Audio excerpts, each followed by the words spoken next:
Good morning. I hope you all have enjoyed dinner last night and have been able to get some rest for the last day of our meeting. Today, we will have the opportunity to provide the floor to all the participating academies to share their views with us. And for this session, I have the honor to invite Professor Helena Nader to coordinate it.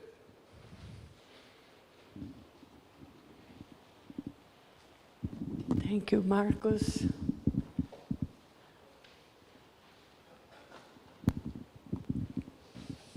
Well, good morning to the survivors.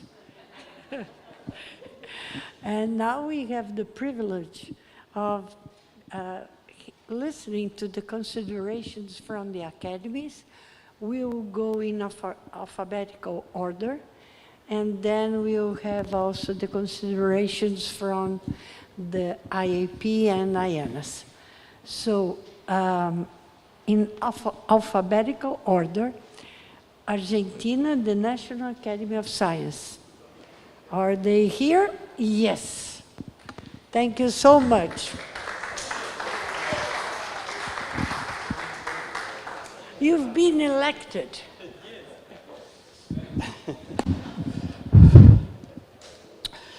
Well, just a few words. I think that this is a very important event because I feel that we are in a war and academies should be in the front resisting. So I think this act means that to me.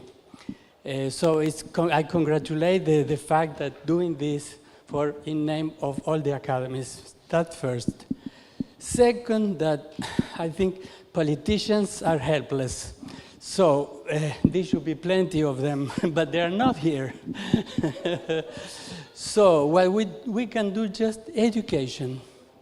Education in science, as we know, but also in contributing to a better world with more altruism, more solidarity, and less competitiveness, less consumerism. So we have to get both things together, a change in the mentality of the human beings. And at the end, I would say, the increase of the human population can grow infinitely. So something has to be said about that.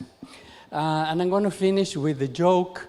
In 1994, I was in Rio de Janeiro for the first United Nations environmental event, remember? And there were many things there in the Flamingo Beach for the people. The politicians were in another site doing their things and signing, whatever, and we were, doing a lot of things. And there was a sort of a puppet, a big puppet, like a monster, a Godzilla, let's say, and it had a T-shirt with a saying, "Conserve nature, eat a man." And I said, that's very true. One less is one less to conserve nature. So sorry for the joke. Thank you so much. Fantastic. It's really, I totally agree. I think we are taping and transmitting this session. So at the end, we're going to also try to get back all these considerations and send to everyone that was in here, because I think it's important. Besides the document, the considerations and education is I would say, number 0. We need to start. Thank you so much for remembering us. Now, the privilege of calling Australia to the podium. Australian Academy of Science. Thank you so much.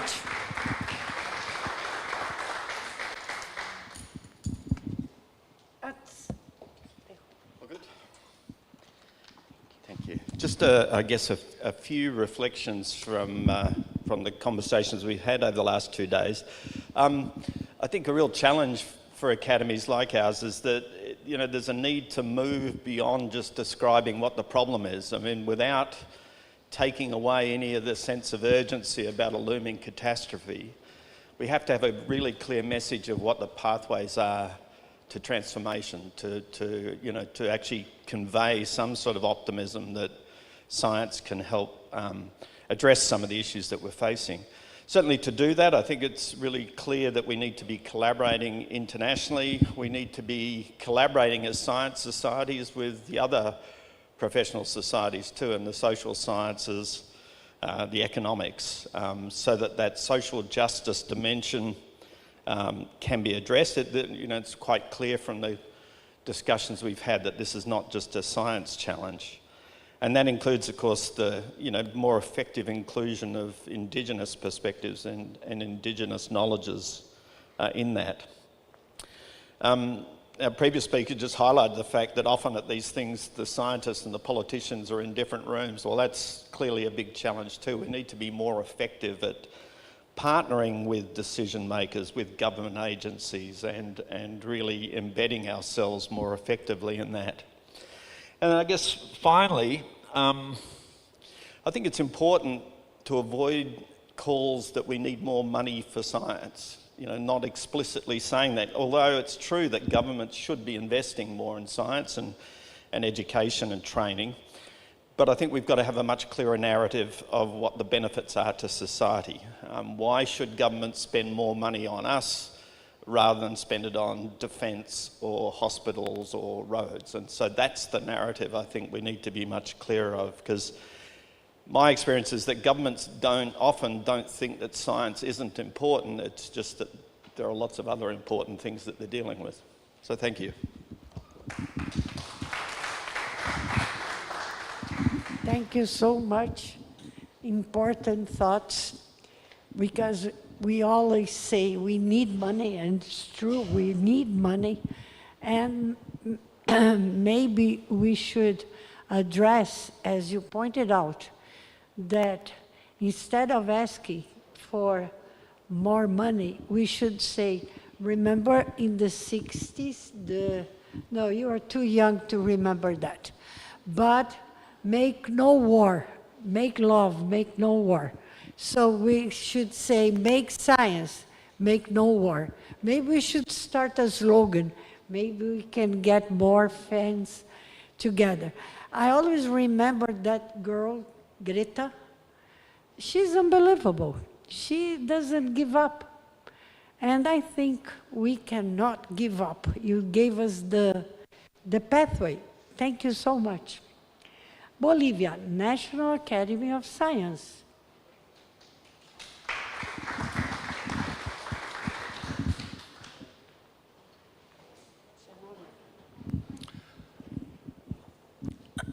Dear Madam Elena Nader, I would like to say thank you very much to the Brazilian Academy of Science, all of you, for giving us this opportunity for having a great meeting, enjoying nature in the middle of the Amazon here in Manaus. It is incredible. I think it's the perfect place for thinking about solutions. So we were discussing a lot for a long time about solutions. But now I think that we could begin. In Bolivia now we have a new president, so we have a lot of hopes, and probably we could build something different, beginning with projects. Probably Bolivia, Brazil, Argentina, all of us could begin with projects, with activities that could change things. Thank you very much. Thank you, everybody, and best wishes for our project.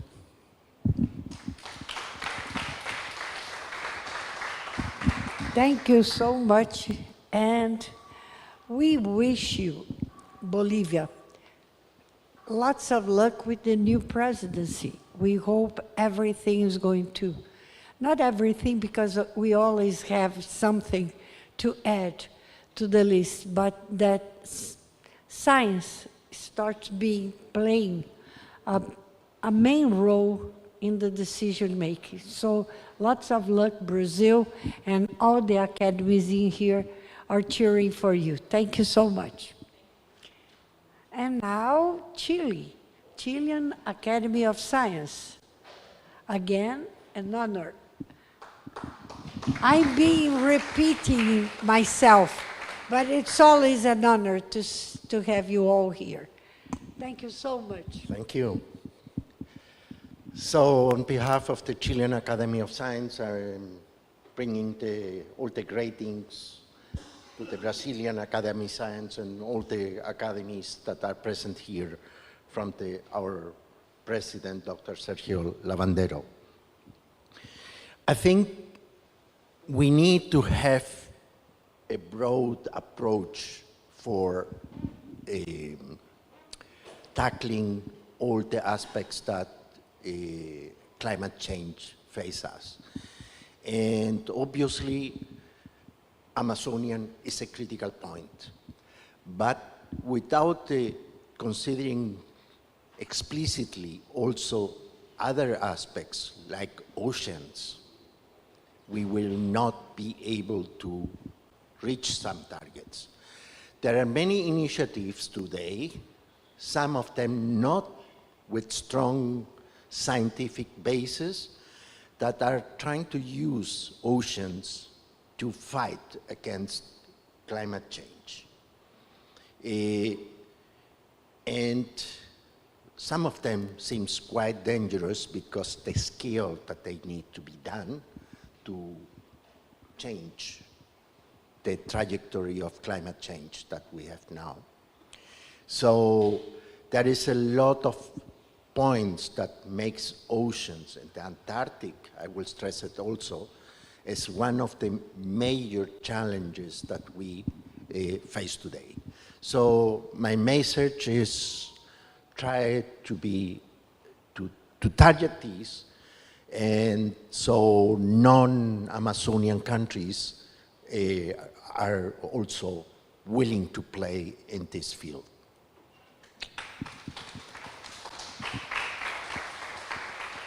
Thank you so much. And well, now I have a homework because I'm going to search about this ocean as a solution for climate change. And I want to understand a little bit better what you mentioned. It's very important because we are in the decade of the oceans. We're going to have the Brazilian meeting next year, as we call Reunião Magna. The Magna meeting is going to be about oceans. And in 2027, we'll have a global ocean meeting. And I think we, academies, need to understand a little bit better what you just point to us. Because I didn't know, I know they are trying to use the ocean for energy production. But maybe I misunderstood. I'm being very honest in here. What I'm learning, maybe I misunderstood.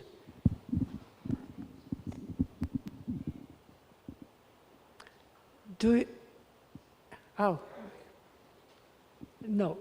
Did I understand correctly? Professor, did I understand correctly that people, not scientists, they are trying to use the ocean as a buffer for climate change? So now I really need to search and understand what that means. What are they trying to do? Because we know a lot, not a lot, we know that the oceans are being thought as energy production, both deep in the ocean and the tide. But I didn't know as a buffer for climate change. And that's very important for the coming meetings that we're going to have globally for our academies to understand. Thank you so much for calling attention. See, we are students learning. China, Chinese Academy of Science, please.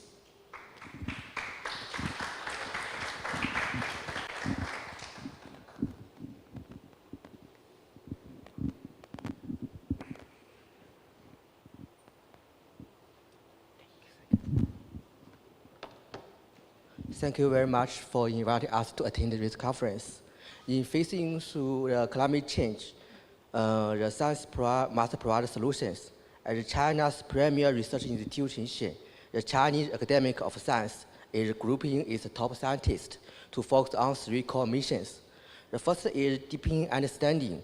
We are building more accurate Earth system modeling using satellite observation, big data, and supercomputing to predict future climate risk, providing a scientific navigation for accurate place action. The second is technological innovation. We are building a next generation renewable energy, advanced energy storage, carbon capture, utilization and storage, and other technologies. Our goal is to provide more affordable and efficient low-carbon technology options of the world, especially for the developing countries. The third is advanced nature-based solution. We are studying the carbon sequestration potential for forest, grassland, wetland, and oceans. Through large-scale ecological restoration projects in China, we have demonstrated the ecological protection and the climate action can go hand in hand. We call on scientists institutions worldwide to transcend geography and political boundaries to share data, conduct joint research, and foster collaborative innovation. Thanks a lot. Thank you so much. New ideas that we need to follow. Because remember, we had some talks about carbon sequestration in the 2 days that we discussed, and what we heard that it's very difficult to really put into a really large scale production. And that we need, it's very important, we need to have lots of science to understand how can we do carbon sequestration. And also, as it's very nice that you pointed out again, Paulo Artacho pointed out very clearly in his statement that we, as scientists, not as governments, but as scientists, we need to go on stating that it's most relevant to move away from fossil fuels. We have to do that. And science needs to speak up about that. Here in Brazil, all over Latin America, in North America, in UK, in Finland, everybody's drilling. So if we go on drilling, it means we're going to go on using fossil fuels. And that means we are not moving towards Paris Agreement and so on and on and on. Thank you for remembering us. Thank you so much. Colombian Academy of Exact, Physical, and Natural Science. An honor to have you here.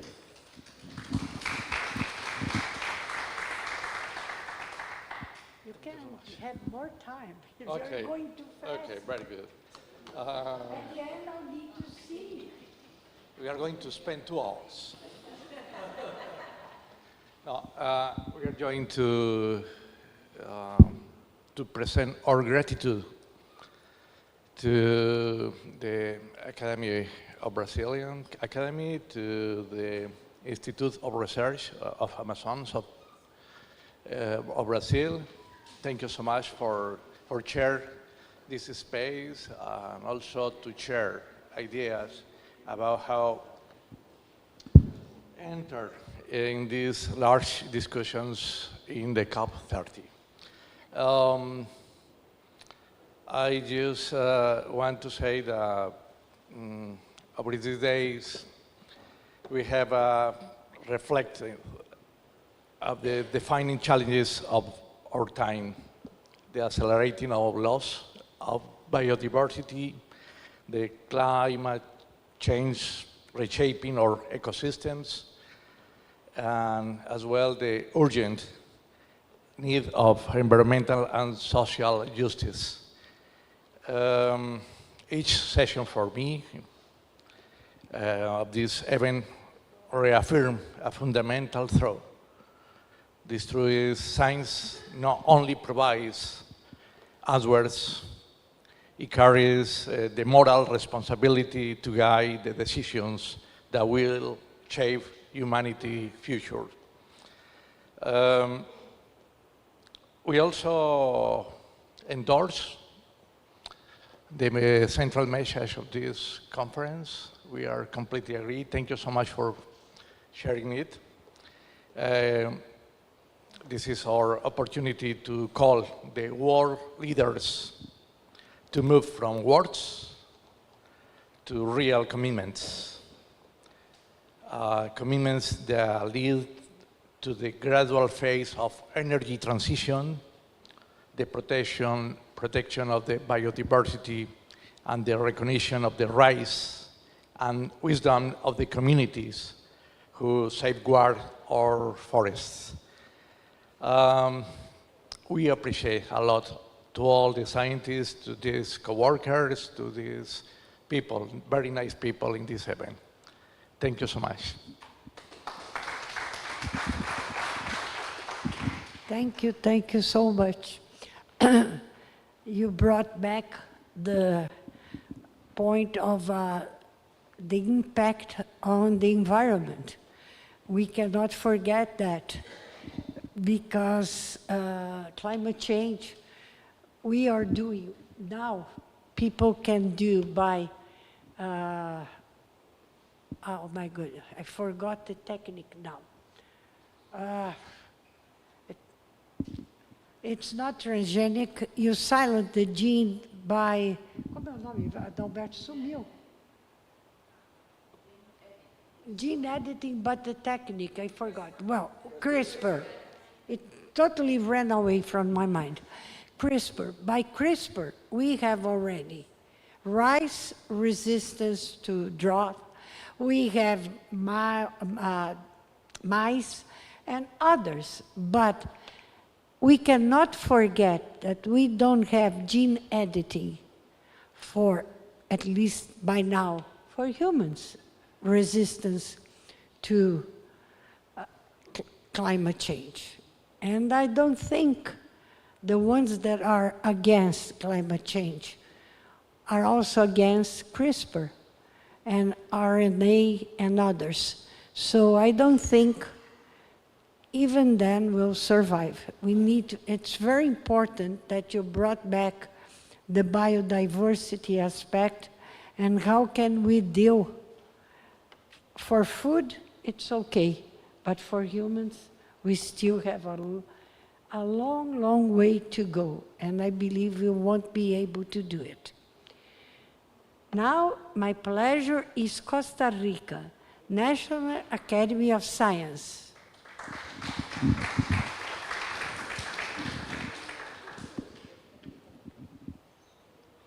Thank you. Good morning.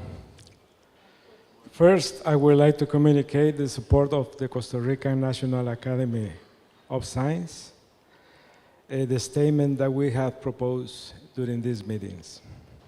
Secondly, I would like to congratulate and thank all those who have made this meeting possible. Somebody told me that the best thing that I can do today is to tell a story, a short story, and that's what I'm going to do. Costa Rica is an experiment that has yielded positive results.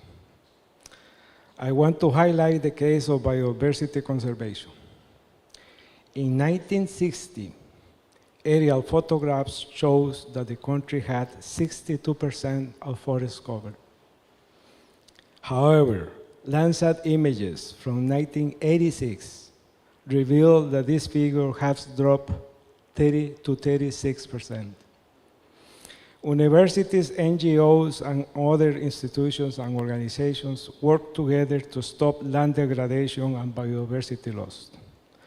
The first step took place between 1970 and 1980, during which 25% of the territory was designated as protected areas, such as national park. Additionally, all incentives for expansion of cattle ranching and colonization of new land were eliminated. The second step occurred between 1980 and 1990. The OTS, and I hope you know what is OTS, the Organization for Tropical Studies, organized a series of courses and workshops on conservation legislation and environmental public policies. Key topics included sustainable development, biodiversity, water resources, watershed management, health and environment, ecotourism, and agroforestry. The audience for these courses consisted of advisors of government deputies, presidents of public entities, deputies, ministers, and representatives from the private sector. These courses were conducted consistently for nearly a decade to ensure that all individuals from all political parties received the training. This is how new public policies and laws were approved. Today, thanks to this effort, Costa Rica has reached 58% of forest cover. Almost the same as in 1960, due to natural restoration and forest protection. Many of these areas receive payment for environmental services, although most of the private lands do not receive payment for environmental services. But by law, the clear cutting of secondary or mature forests is prohibited. Of course, other economic changes took place during this time, such as the increase of tourism and the boost of the economy with high added value, which transformed the country's development. I bring this issue here to illustrate the good impact of creating a new generation of political decision makers. This is something that scientists need to understand. We have scientific information, but we must influence decision makers in a proactive and not confrontative way. My point is that the next COP30 must consider training a new generation of political decision makers. Thank you.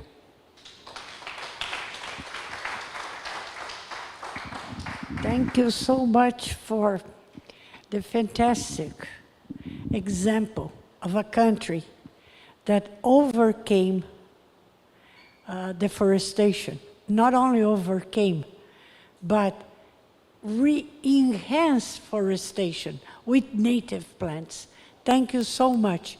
We need to find each country. There is no formula that we can give, but similar approaches I think we could exchange in here and try to take back as an advice.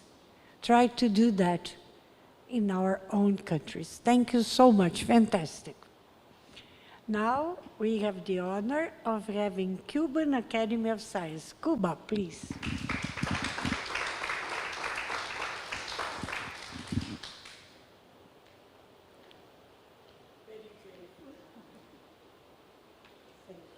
You're welcome.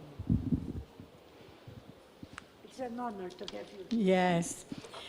First of all, thank you very much for your hospitality and the all help that I receive.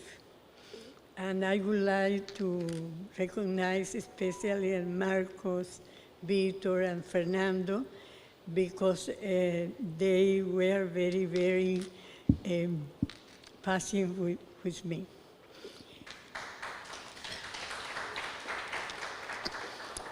Yes, for Cuba, adaptation to climate change is a priority. Due to the high vulnerability of our country located in the Caribbean, a high-risk area. We, in this sense, we approved 15 years ago the so-called Task Life, in Spanish, Tarea Vida. Task Life is a state program based on the many measures, activities regarding the protection of our environmental and also against the regarding also with the climate change. In the second, I would like to express one aspect.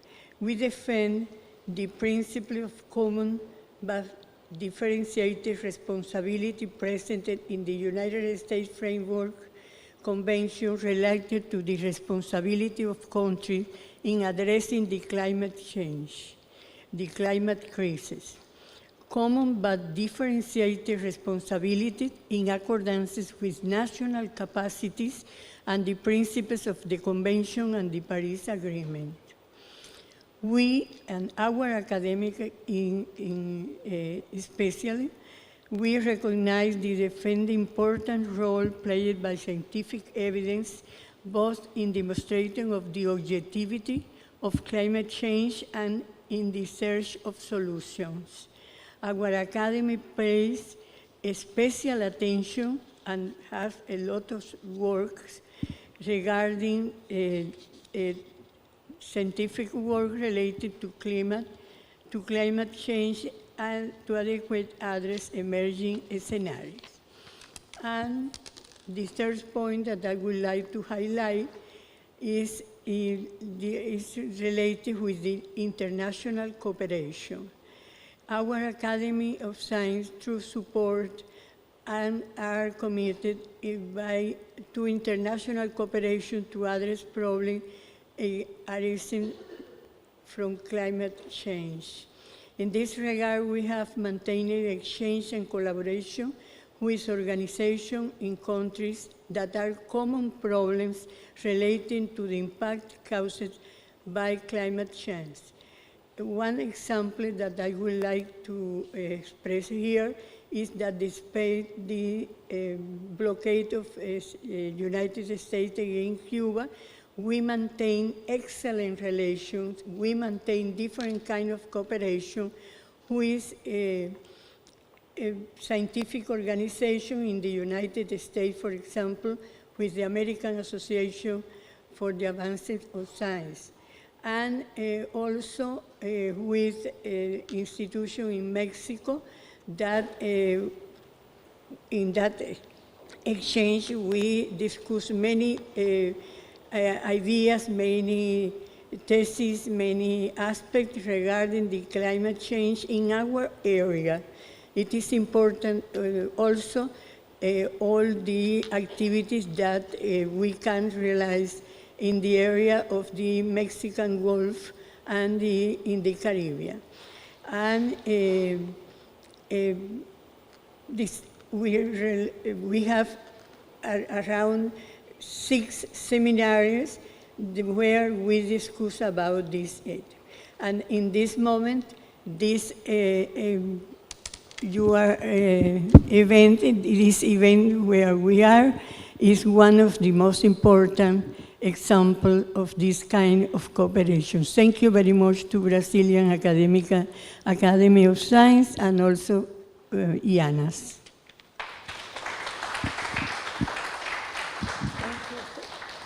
So much, thank you.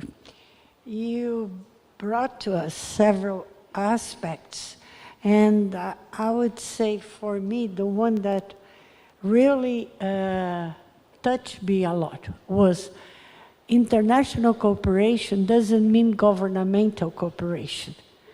It means societal cooperation. And that was really good that you brought what AAAS, American Association for the Advancement of Science, and the other institutions in Mexico went on collaborating, because they were not governmental institutions. We need to keep that in mind. We would love to have governmental, international, but if we can't have that, we can have societal collaboration. Thank you so much for bringing that. And the honor now to give the podium to Dominican Republic, Academy of Science of the Dominican Republic. Thank you so much.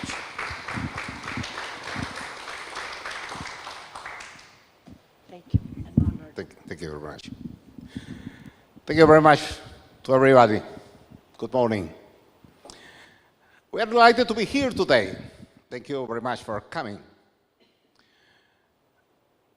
In the name of the Dominican Academy of Science, thank you very much, Marcos and everybody. Thank you very much to Yanas. In respect to the next challenge that we have inside Yanas, Brazilian Academy of Science, and all the Academy of Science of the Caribbean and Latin American countries, we understand that we need to be working very hard with the political aspects, understanding the climate change. Not many people inside political decisions in our countries have been convinced about climate change, as you know. You can read it in the newspaper every day, in each big meeting.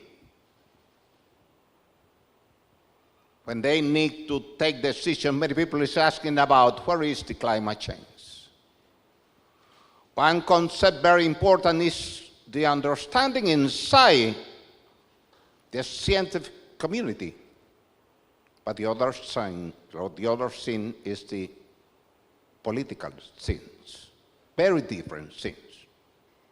Every day, every week, every month, in each meeting. Then, I think that we need to be working together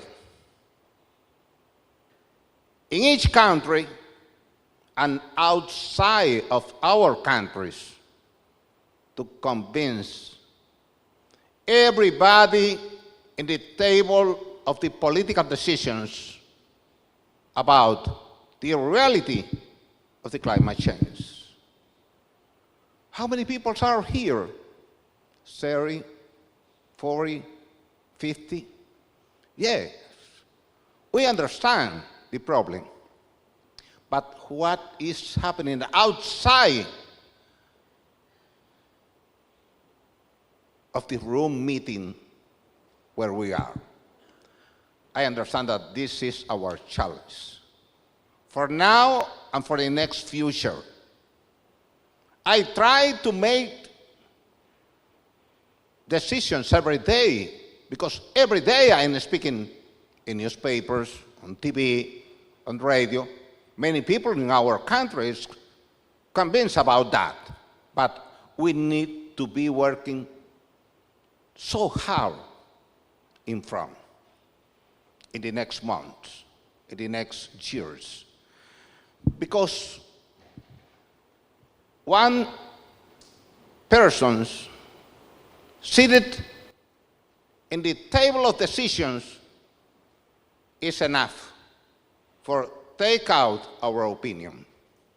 This is really every day in the government staff in many countries.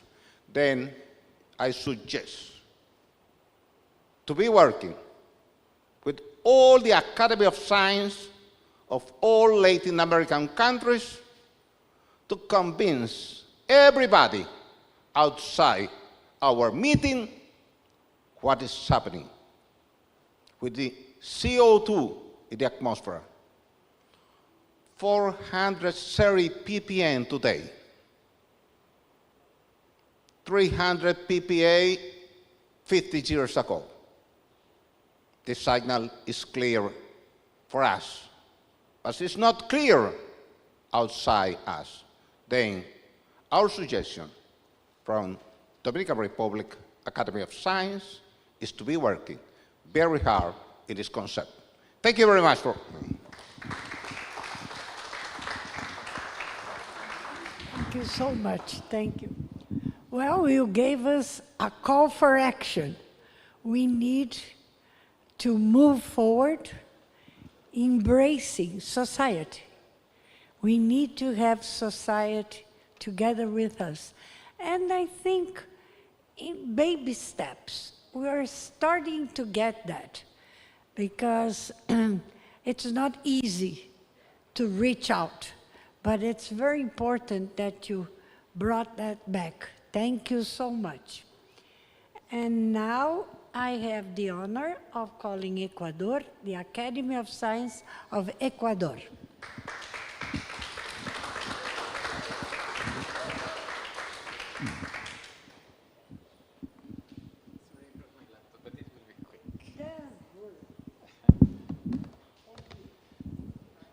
Thank you very much to the Brazilian Academy of Sciences, IANAS, and the other institutions to bring us here.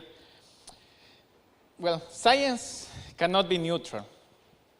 And although we believe in and ensure the objectivity of science, knowledge and information must be for the common good.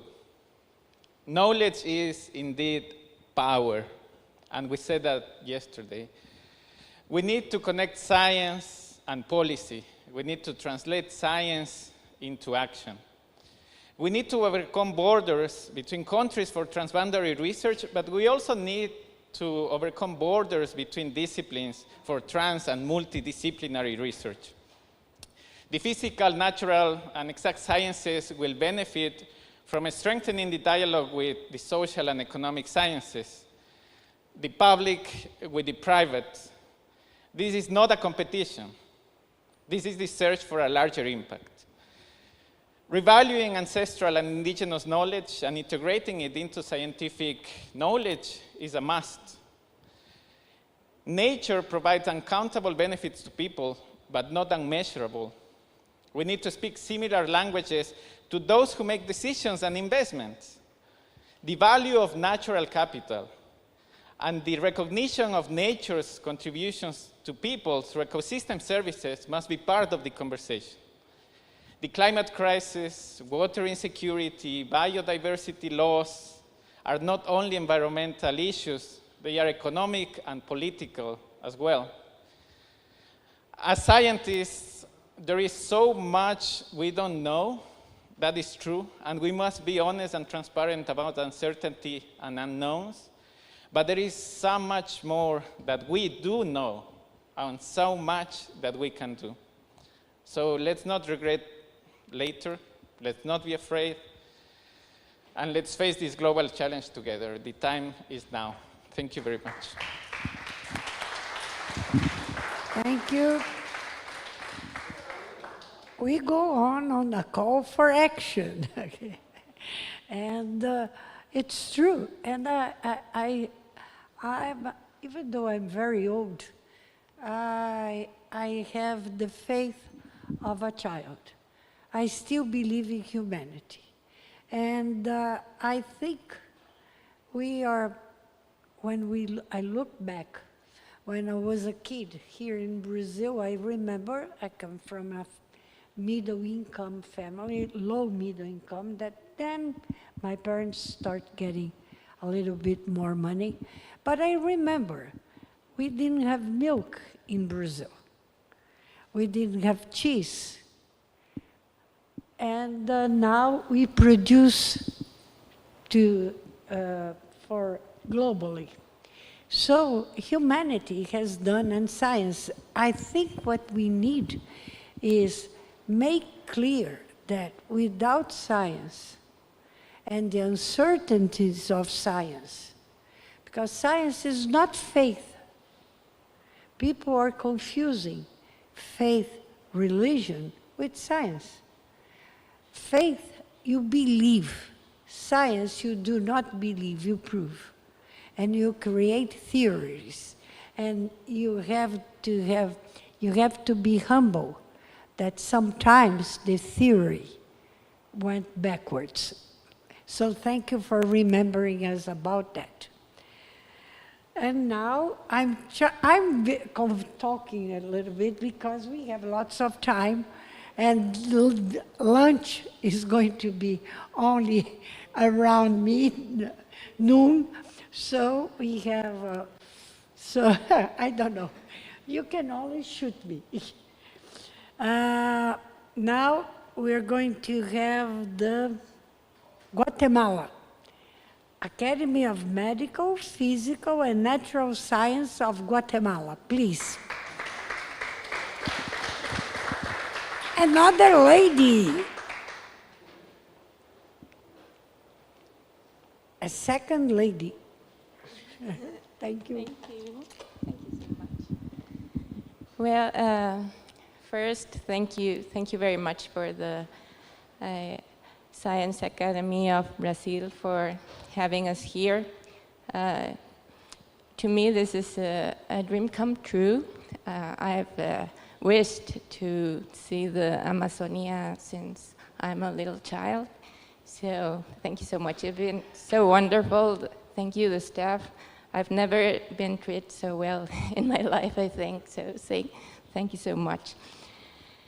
So first, yesterday during the talks, I was thinking, we talked about how maps are power, and I was thinking not only maps but scientific information, scientific data is power. And as you may have heard, great power is also great responsibility. So I was thinking, well, we have that responsibility. We have that power, and we need to give this power to the people so they can demand actions from their decision makers.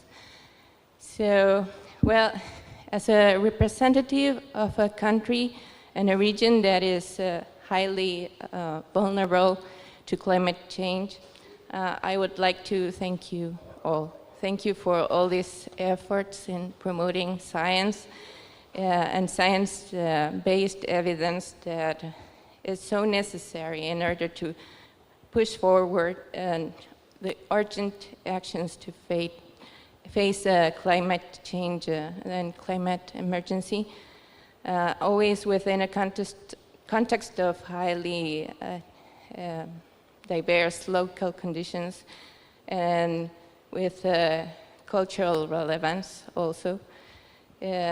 Therefore, well, in the name of the Academia de Ciencias Médicas, Físicas y Naturales de Guatemala, I would like to say that even before I came here, we have agreed to endorse this statement. And thank you so much for bringing our voice to the COP30. You're all so wonderful. I'm really honored to be here. Among you people, you're all so wonderful. Thank you so much. Thank you. Again, I got touched. Thank you. Thank you. Youth also, very important. It means that we are renovating, and that's most relevant. If we level my age with yours, we're going to get in a good scale. So you brought us a thought that it's very important. Data is power. And that's something that we need to understand and discuss more. Because in order to have the algorithms, you need to have data. And that data is most relevant, and the algorithms are not being shared. That's something that we cannot forget. We all like artificial intelligence, but who is providing the information to go into this fantastic new world is the science. Without data, you cannot have algorithms. I remember during COVID-19, the algorithms were terrible because we didn't have the information. And then people start getting information and the algorithms started to work. Very important that you brought this. Data means power. It really does. And sometimes we forget that. Thank you. And I think we can go on for a little bit more, and then we can have a coffee and return. So we'll have now Honduras, National Academy of Honduras. And another lady, yes, another woman. We are slowly taking over. Thank you so much. Thanks to you. Well, I would like to start remembering all of you from your school years where Honduras is. We are in Central America and right in the middle of Central America. So we call ourselves romantically the Green Heart of the Americas.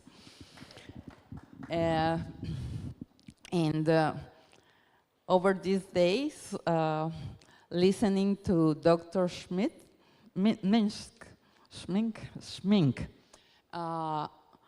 I was saying, well, what she's telling about the Amazonian forest is about the same in our country, in a minor scale. We have a big tropical forest we share with Nicaragua. It's called La Mosquitia. It's a place neglected by the Spanish conquerors, neglected by the first Republican governments, and very far away. There is no way to get there by roads. You either take a plane or take a boat to get there. And the same problems Dr. Schmink was telling are mostly illegal activities, as she mentioned, are happening there. And we have a special case that, well, we saved a place that was last year. Our government, the Ministry of Natural Resources, came with the wild idea to make a high security jail in an island that is 14 hours by boat in the Caribbean, because he was acting like a security minister, not as the minister in charge of conservation and use and sustainable use of our resources. So some of my students called me and said, Professor, what can we do to save these islands? Because the Ministry of Natural Resources is not listening to us. Even the first biologist in the high position in government was in that time the vice minister, and he didn't not even answer to our claims. So then our National Academy of Sciences and social social organization of citizens that I rule. It's a women organization. We supported the creation of a coalition of environmental coalition of Honduras in order to save that island that was recovered only 53 or 5 years ago from the US. The US used to have a radio station to monitor the Cuban transmissions and had an experimental cattle station there, but they gave back the island to the Honduran sovereignty.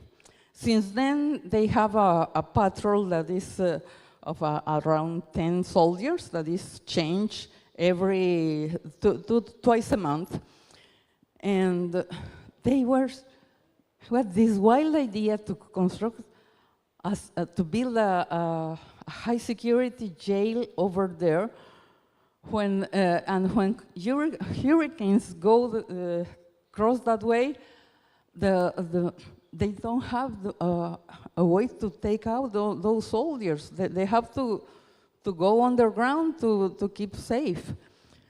And can you imagine with 20,000 prisoners and the guards and all this?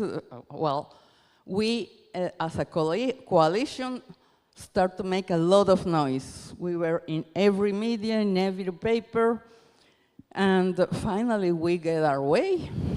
The Minister of Natural Resources forgot about, and we were wondering why this government wants a base so far from home, and casually in the route from the drug production places to the commercialization, right in the middle.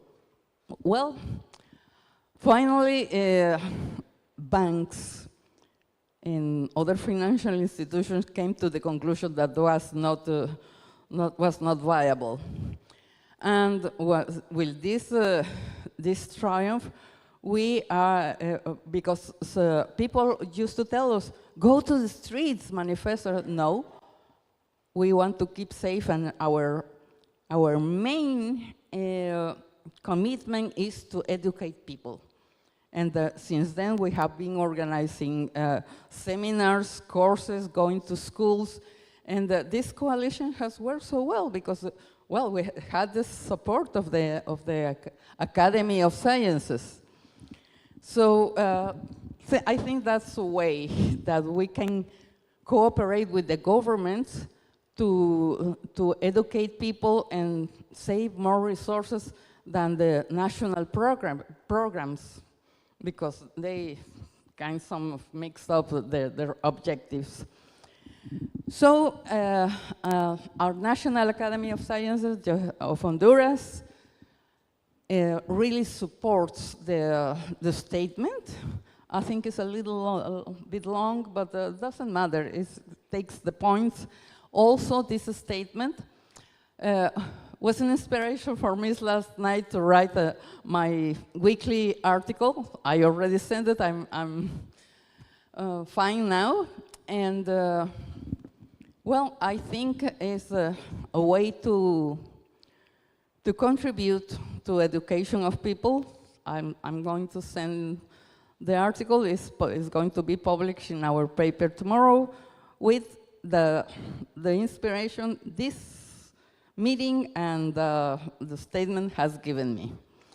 And finally, thanks so much to the Brazilian Academy for you, Elena, and your staff, Marcos, Vitor, and Fernando. Thank you for all your attention, for all you have been good and proper to this COP30. Thank you.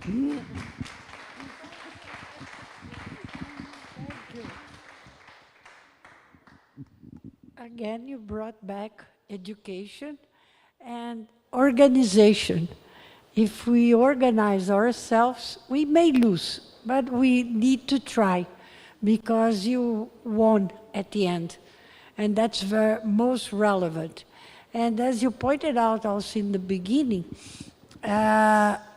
initially we were writing the statement more on the Amazon, and then we changed and we wrote down all tropical forests and mentioned all the big ones, and we all share, unfortunately, the same problems. Exactly the same problems. It differs the range, but I got surprised also when I checked that the big tropical forests in Africa and in the Philippines, they also have the problem with mercury because of mining. And that's something that also, it's not in our statement, but our academies need to scream out because mercury has been forbidden. So where are our countries buying mercury? We should look at that because that means someone is producing what has been banished. It's not only the illegal mining, but the production of mercury, because there are other ways to take the gold or the other metals. So thank you so much. And now I have the honor of having Japan, Science Council of Japan. Thank you so much.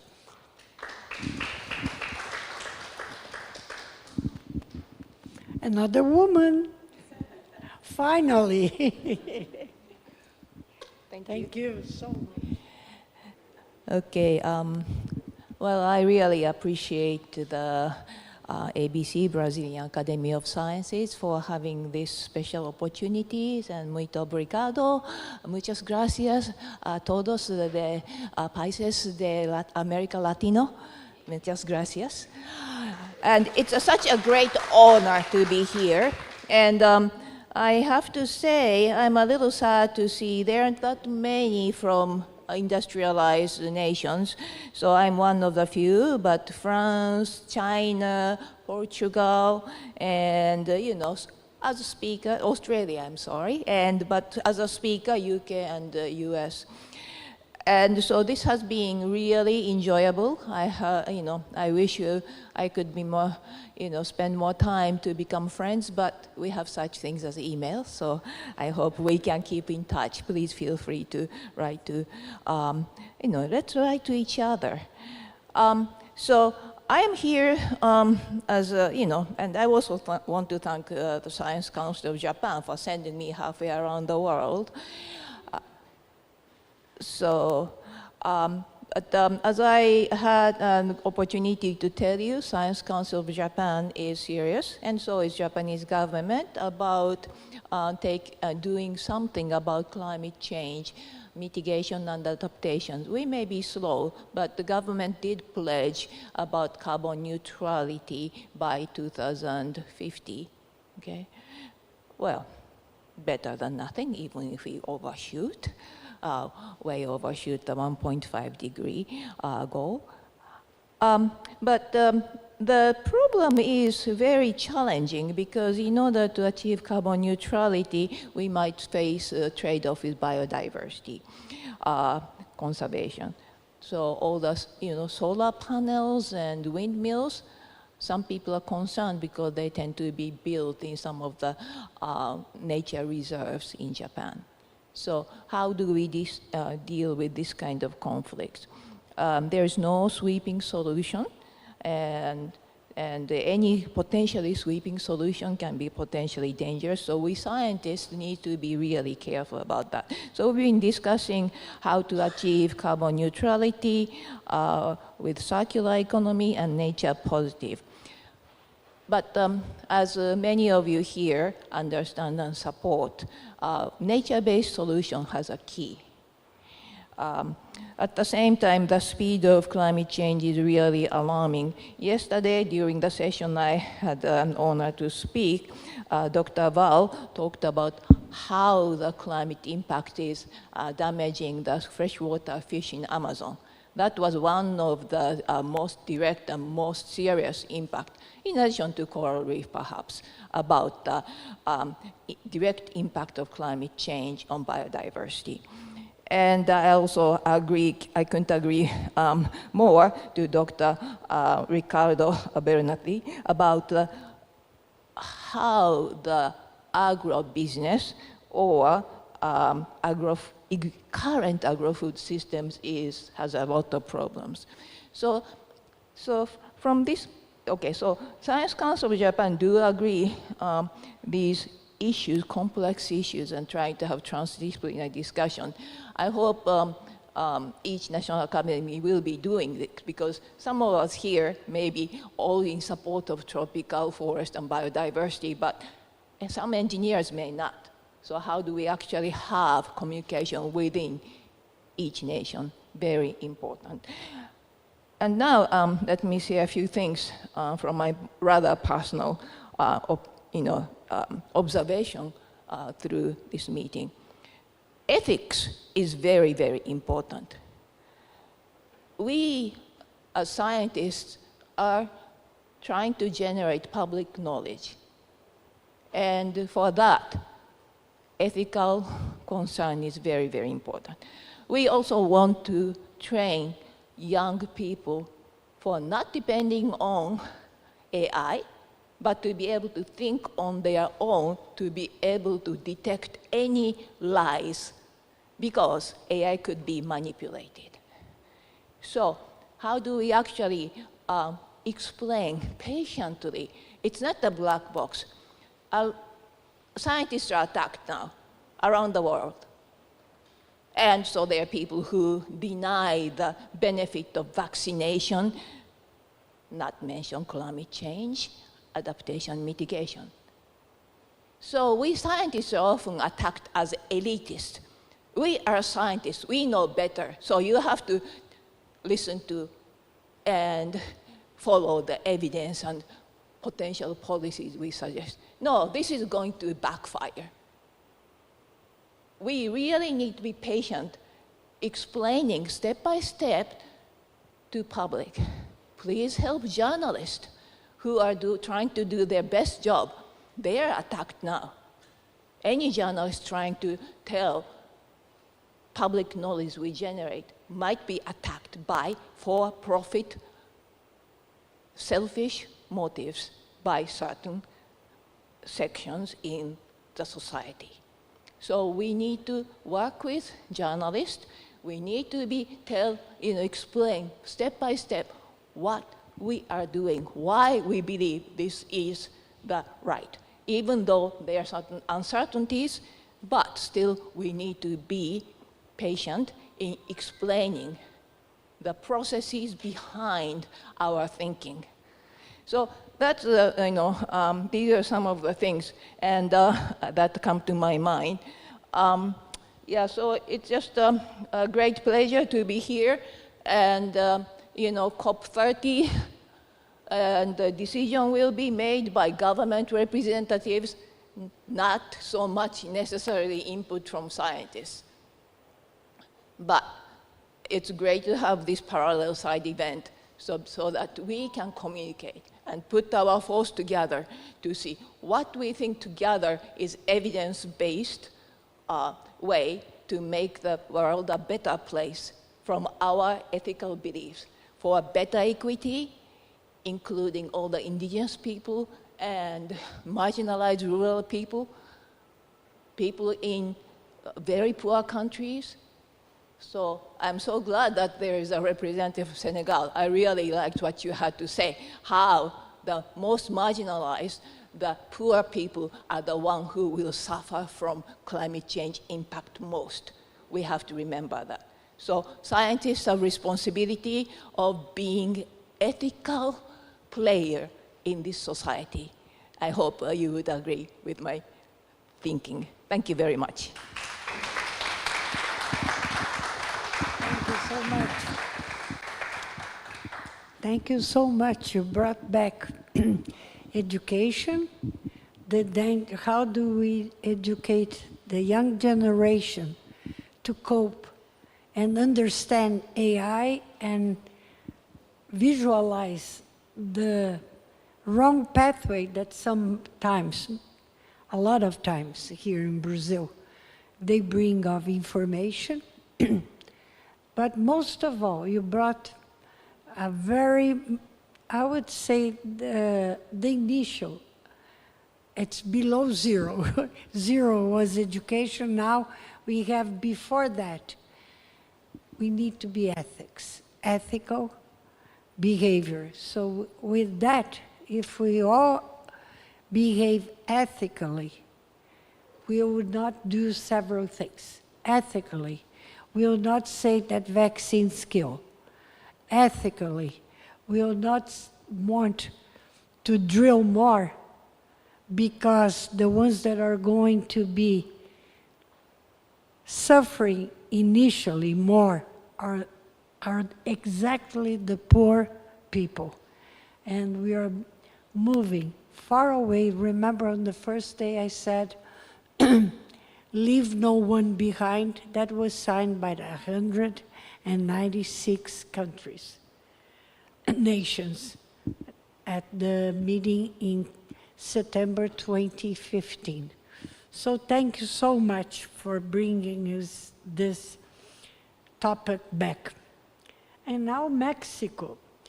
Mexican Academy of Science. I have the honor. And I'm not going to divide with you the tequila that I won. Just to make it clear, okay? That's mine. Thank you so much. Thank you, Elena. Good morning to everyone. I first will appreciate the excellent organization of this meeting and the warm hospitality of the Brazilian Academy of Sciences, as well as the IMPA. This is a wonderful facility. The Mexican Academy of Sciences is, of course, supporting the declaration prepared by the Brazilian Academy of Sciences and the IANAS members. I think that the declaration is well written and has a clear group of proposals. However, during the opening session of this meeting, I question how come are we going to pass our message effectively to the COP30? Because that's another world. This is the world of sciences, and COP30 is the world of politics. And how come COP30 is going to make any difference with respect to the former COPs? And science is a tremendous, valuable asset for the mitigation and for the solution of climate change. Science can provide a lot of tools, can provide advice. We have mentioned many areas where science can be extremely useful. And, how are we going to pass this? How are we going to convince politicians, decision makers, about our proposals? I have to say that during this meeting, I have witnessed that the Brazilian agencies, I mean the academy, the ministries, the research centers, and other organizations that have participated are very well aligned. I mean, you have made a very good job aligning every actor in the country. This is good work. And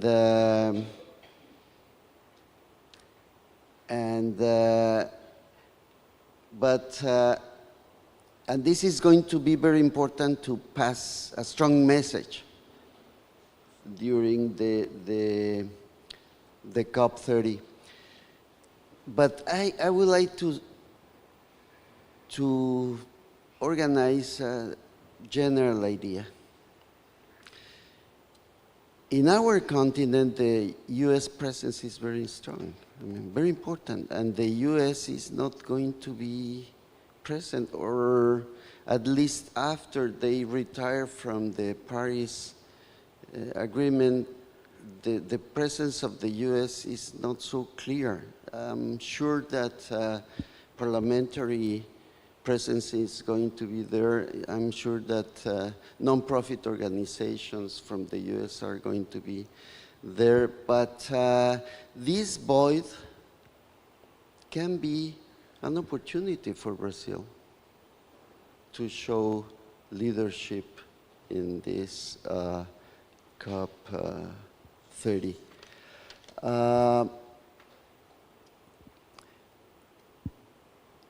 Brazil can take, in this COP, a very, very important leadership. This is a very nice opportunity for Brazil. The meeting has shown that you have the support of all academies in the continent. And you have the support of several academies from 5 continents. So from the point of view of science, you have a very, very strong support. But I can also put into account other factors. For example, Brazil has the largest biodiversity reserve in the world. And Brazil is a very important player with long precedents of environmental conservation. Brazil has a thriving and a very strong scientific community. Brazil is a solid democracy.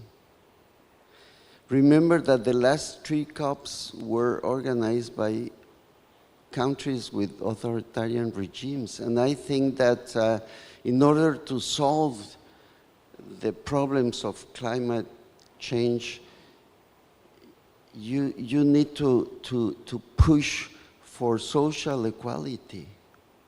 You need to push for gender equality. And I think Brazil has the possibility to convince about that.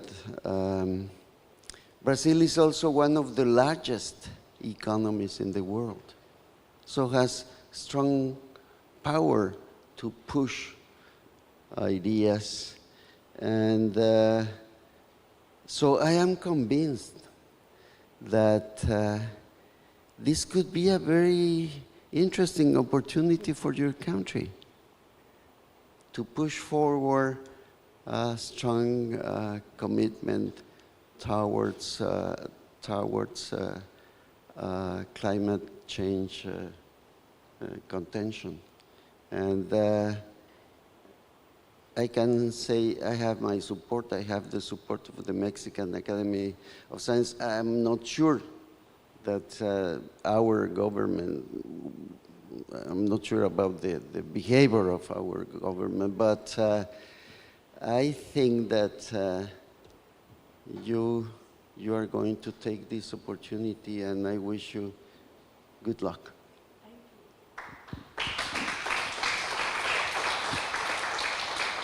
Thank you so much.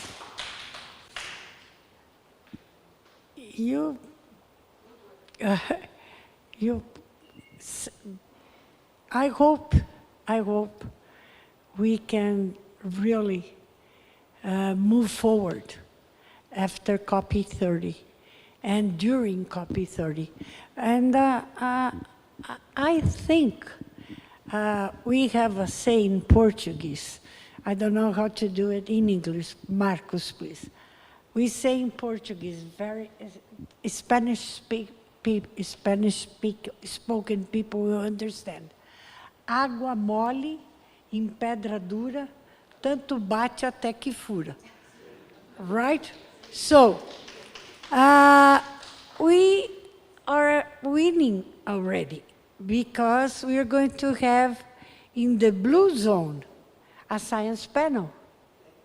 So that means that people started, governments, ambassadors, they start to realize that science is relevant for climate change. And I hope, because you said Brazil, yes, but don't forget, democracy is something that you have to fight every day, every hour, every minute. It's not something that comes from grant. We had 4 years of terrible government that didn't believe in science, that used to say that that was just a flu and that people were fracos. They were very weak with the flu, COVID-19.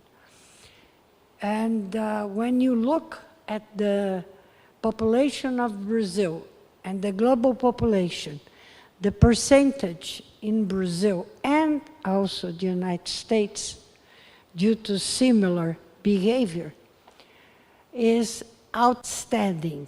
We are in the top of death for COVID by population. So we need to go on. Democracy, I used to believe that democracy was here until we had the experience of noticing that democracy needs to be taught and praised every single day. So thank you very much for your comments. And Panama, Panamanian Association for the Advancement of Science, another woman. Thank you so much. And another young generation. Thank you, Elena. Well, first of all, I will join in thanking the Brazilian Academy of Science for giving this platform for all of the academies to raise our voice in the new realities we are facing as science.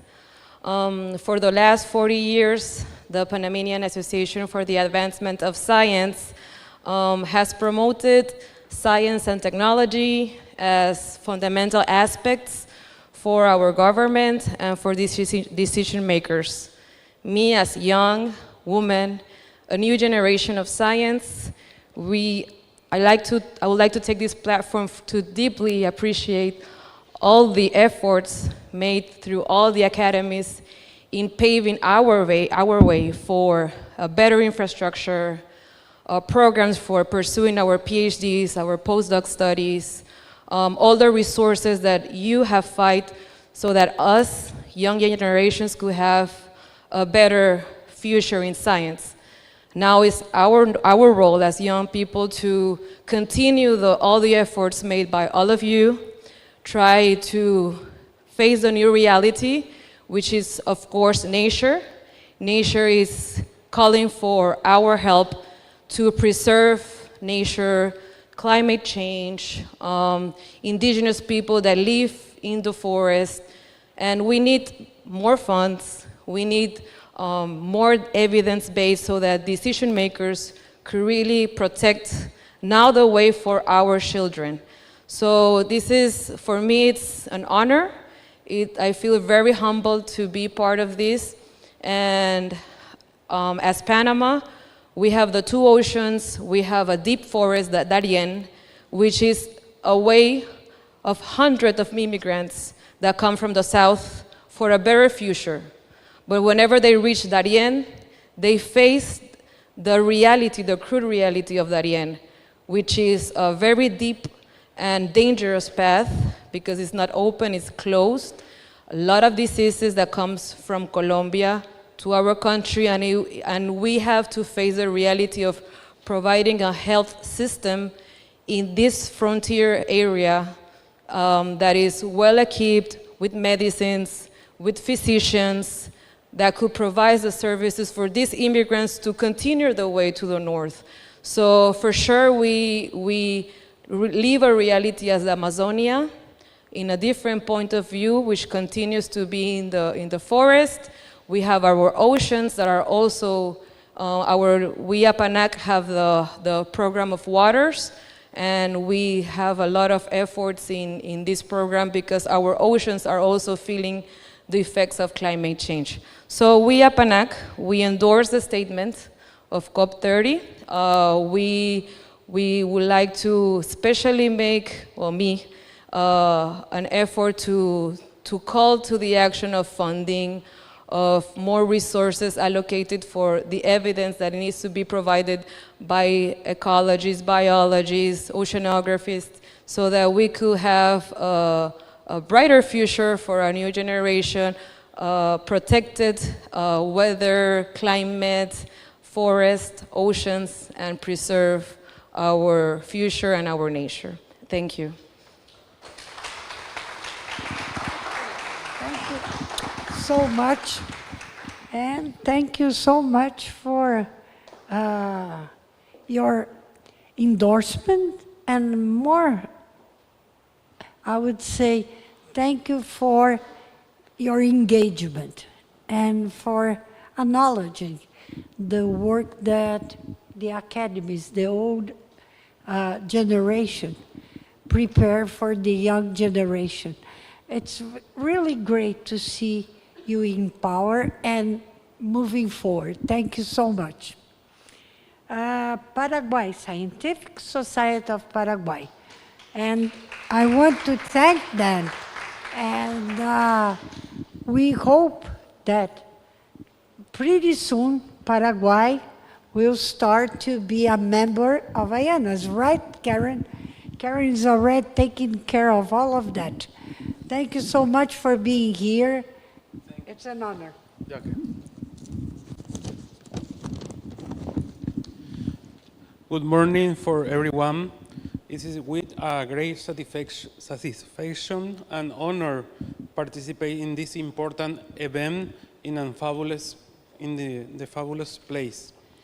My sincere gratitude to President Dr. Helena Nader, IANAS, the National Academy of Science in Brazil, for the hospitality and invitation. And the board of the Scientific Society in Paraguay support the declaration, and in Paraguay we repeat to the government and the other persons and the organization in our events, without science there is not future for all. Thank you very much. A good day for all. Thank you so much. Thank you so much. And now we are moving to Europe. Portugal, Lisbon Academy of Science. Welcome. Brazil and Portugal have a strong relationship. Remember, we are, as we say in Brazil, we are discovered. And we don't like that. Yeah, of course. Again, a woman, see? So first of all, I would like really to congratulate all the organization, which has been really perfect. And, you know, everything, every detail, even this place where we are just involved in a forest. So it's really beautiful. And of course, the Academy of Science of Lisbon is very proud to accept the declaration that was proposed by the Academy of Sciences of Brazil, and we really hope that it has a strong impact because, in fact, we have been having really a lot of Academy of Sciences here. So, but just as a way of sharing with you some thoughts, I was listening to everybody, and one thing that strikes me all is that when we are looking to the economic world and to the natural world, we have a big mismatch in what we call the time where we speak. So economy runs every 3 years. They do a plan for 3 years. And, you know, soils and forests and biodiversity, it's a completely different time scale. I think if, you know, companies recognize some of the problems that they're doing and they reflected that on their business, that would not happen a lot. So I think that it's, of course, impossible to ask to the companies to have a 100-year scale, but we need to find some solutions to close this gap between what is the scale of the environment and what reflections they have, and what is the scale of the economics. And I think on water is much easier, because you get water contaminated and then you cannot drink it, and then you need to decontaminate, and it is very expensive. When nature does it, it's for free when you get mineral water. So I think water is an example where this mismatch is less, but in the soils, in the biodiversity, it's really, really hard. And we will get the consequences, but the companies are not getting those consequences. So we really need to develop better this relation with the economic world, because both the environment one and the social one are in a different time scale, and maybe spatial scale as well. So this was just a reflection, because we also need to integrate more our work. But just say that despite all the attempts to discredit science,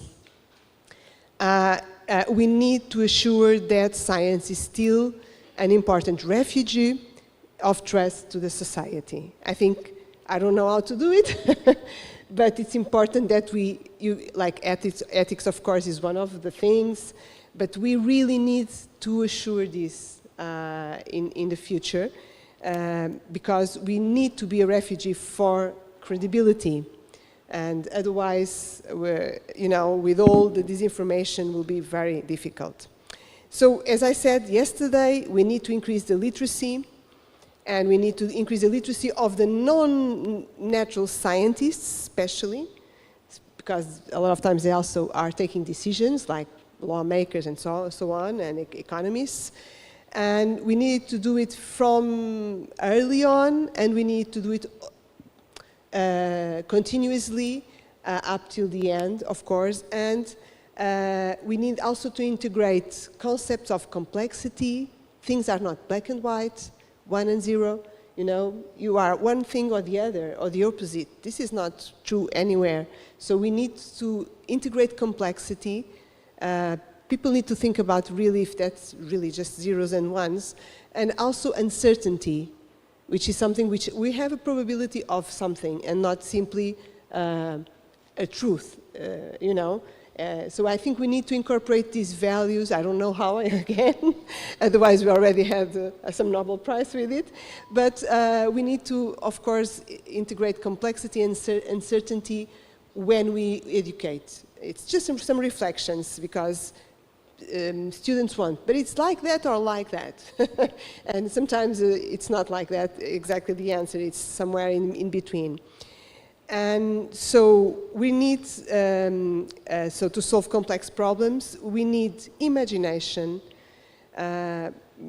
We need imagination, transformation and imagination to understand how we can do it. So we need young people, because they are not so, they are more open probably to some changes. And of course, as I said yesterday, we also need that we have more interdisciplinary and transdisciplinary people that can make decisions. So if people understand exactly all the languages and all the problems and is able to do the bridges between sciences, I think it will be easier to take decisions, ask people, and speak the language of the different people. And most of it, I think in the future, we need to be united. So we need to have a common ground, and we need to not be divided, because that's what it's happening everywhere, okay? So thank you.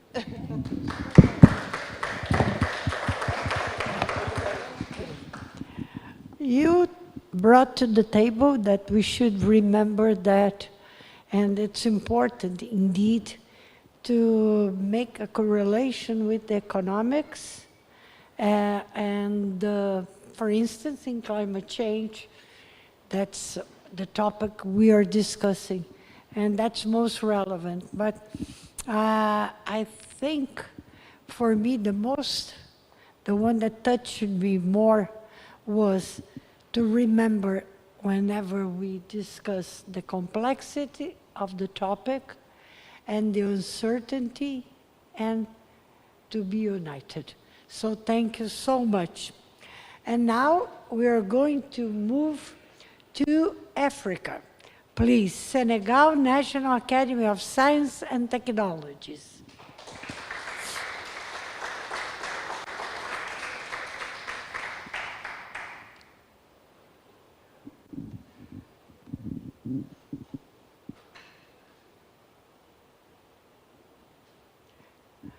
Unfortunately, France had to to travel back. That's why it's not in here. Okay? Professor, please. Thank you, Madam Chair.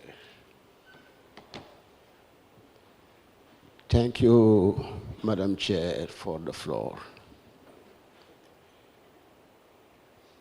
I would like to share with you consideration from the National Academy of Science and Technology of Senegal for the scientific call for COP30. The National Academy of Science and Technology of Senegal is a public institution that works for the scientific and technical development of the country.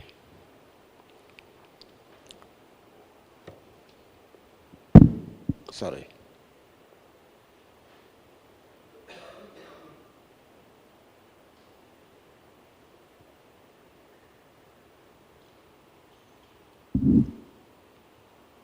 Some trouble with my phone and my notes.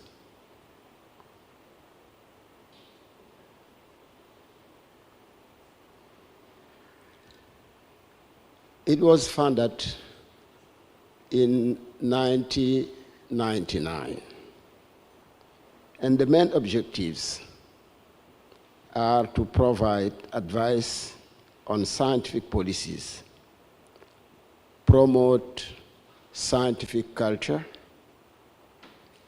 and facilitate collaboration between local and international researchers.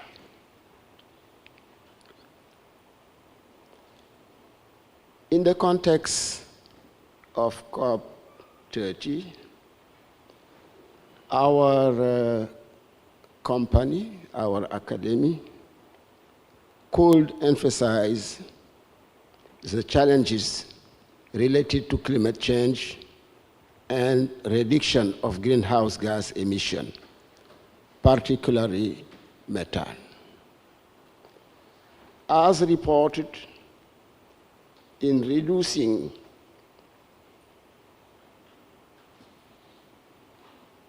gas emission in the UN Environment Programme report, reducing methane emission is crucial to combat change, as this gas is highly effective at trapping heat.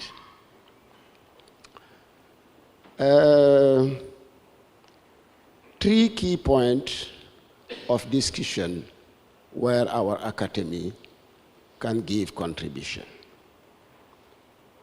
First one, methane emission reduction. Countries must accelerate their effort to reduce methane emission, particularly in the oil and gas sector. Second point is international cooperation. This meeting is an illustration.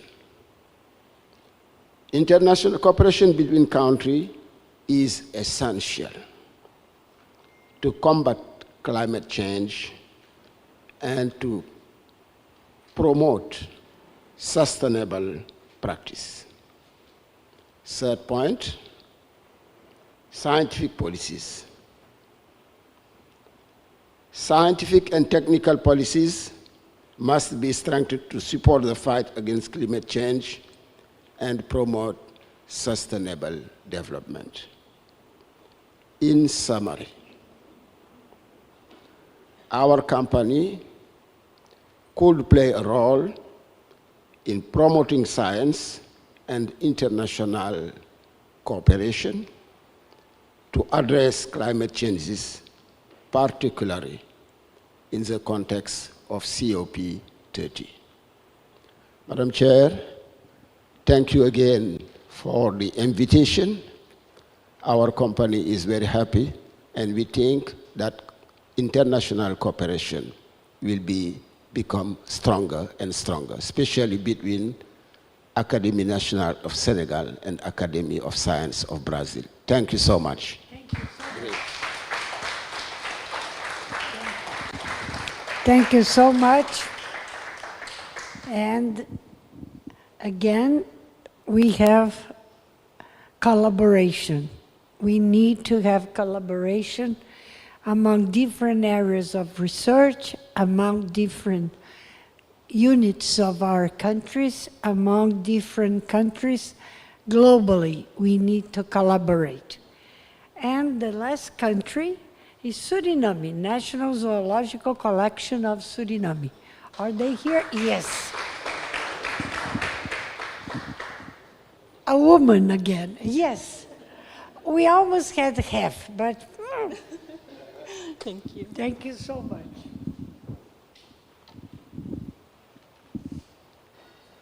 So good morning, everyone. Thank you to the Brazilian Academy of Sciences for this opportunity. I am truly grateful that I was chosen to attend this meeting all of you wonderful people. I learned a lot, and I am probably one of the youngest, maybe the youngest self here in this room. I have 2 children, one girl of 5 years old and one boy of 7 months old. And this meeting gives me hope that my children can have a livable planet in the future if we take action now. And with this statement, I hope that at COP30 the scientists will be heard and that people will realize that only with science the right climate actions can be taken. Suriname, as you all know, is one of the greenest countries in the world with approximately 90% of forest cover. We are part of the Guyana Shield and also a part of the Amazon forest. And we have a rich biodiversity that we should conserve. Suriname also has indigenous and also tribal people living in the interior, and most of the time they are forgotten by policymakers, but they depend strongly on the forest and also rivers and creeks for their livelihoods. But they are facing the direct effects of climate change, especially floods and drought and failed growth of crops. That's why I think it's so good that we had someone from the indigenous tribe here yesterday, and that we involve them and that we don't forget them. And for Suriname, this statement points out the right issues where action is needed so humanity can survive. Thank you again for this.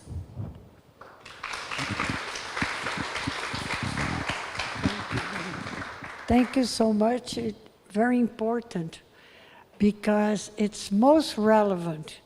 A country that has the coverage of more than 90% of their forests and that shares similar problems regarding the ones that are taking care of this forest, like we have here in Brazil. Thank you so much. And now I have the honor to call IAP Inter-Academy Partnership for their comments. Please. And then Yanas, and then a break for 15 minutes, and we'll move forward. Thank you. You're welcome. Thank you. Right. Well, thank you very much for inviting me to comment. I have to emphasize that I don't have an official role in IAP, so my reflections are personal rather than on behalf. Yeah. And yes, indeed, I have...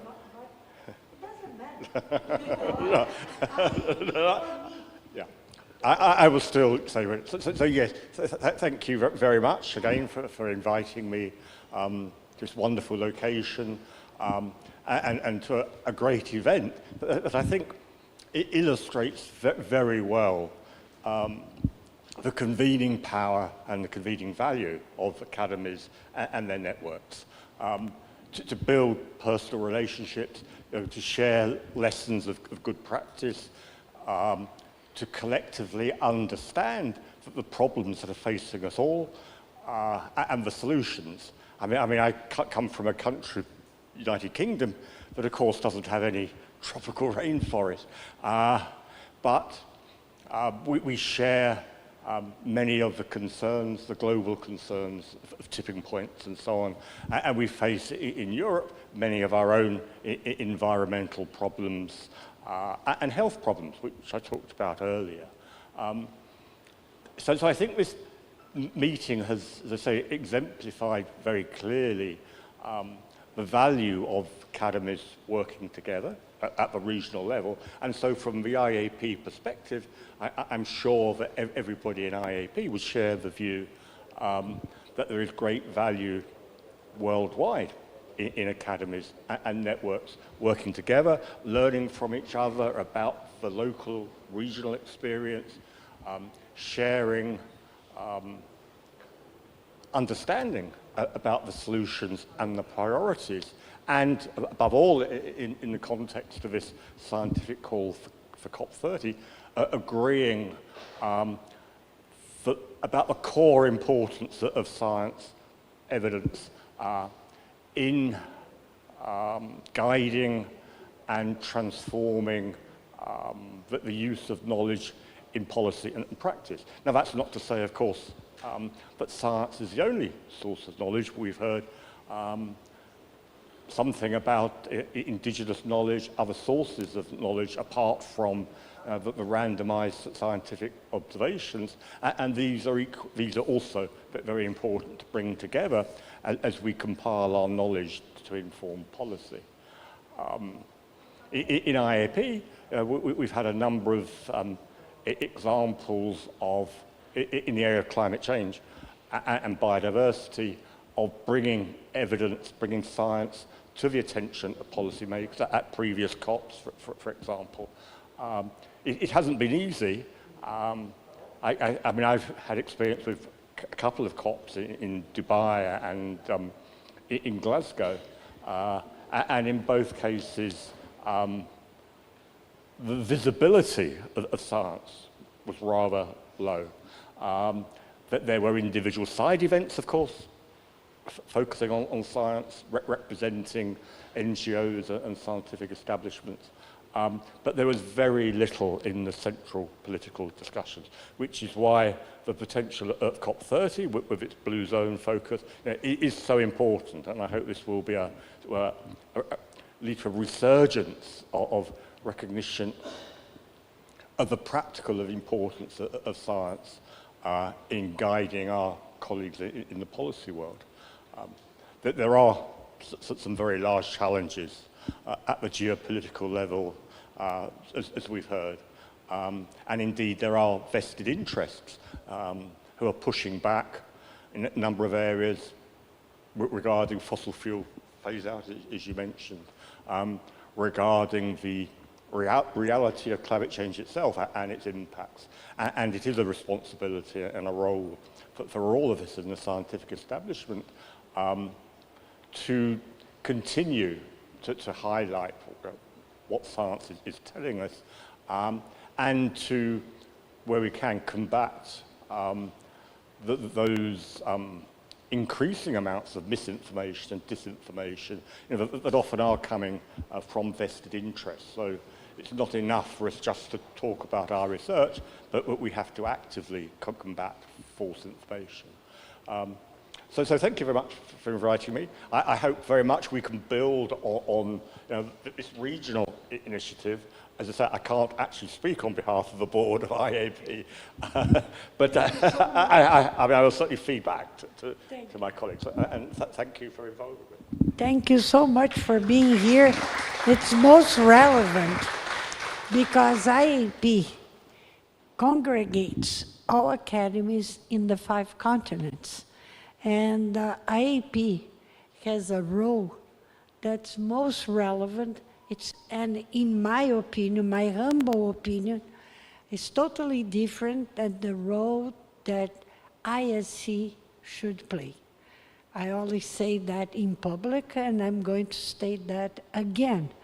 IAC represent unions, represent institutions, and IAP, when they were created, represents the academies of science, and that's most relevant that IAP send you here, even though it doesn't matter, you are not, several in here were not in the board, but they were sent due to the topic and due to the fact of the meeting. So thank you very much. And now, Ayanas, the last but not the least, because she's one of the organizers.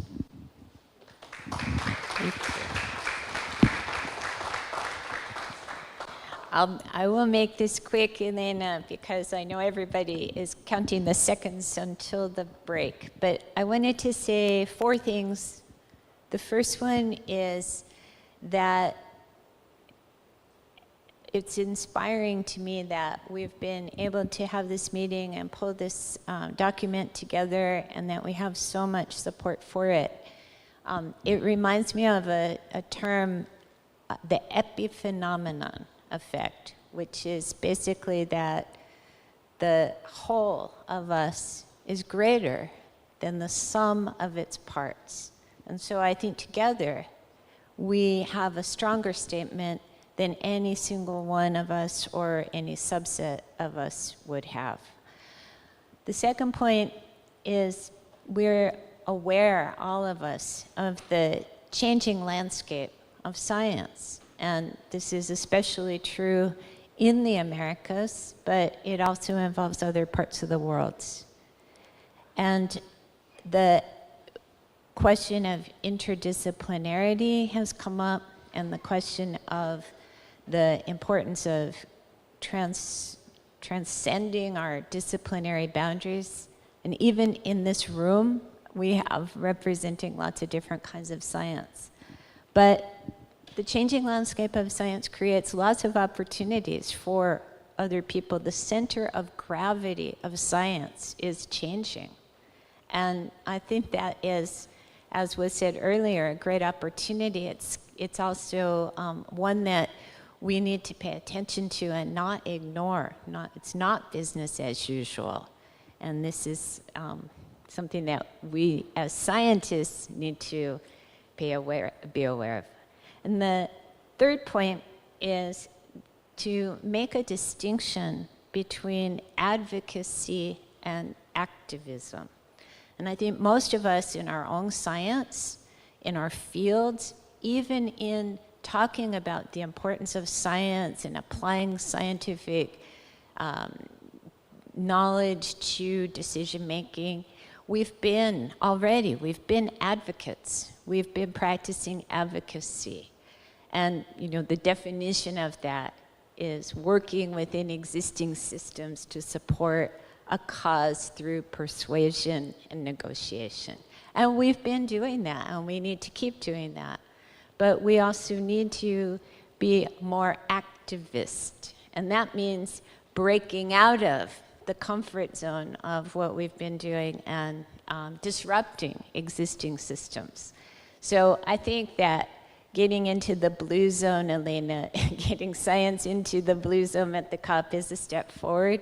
I think a unified letter like the one that we're presenting here is another step forward, and that we can continue to push the question of activism and think about how we can have that impact and change the system so that our science is applied more effectively in policy decisions.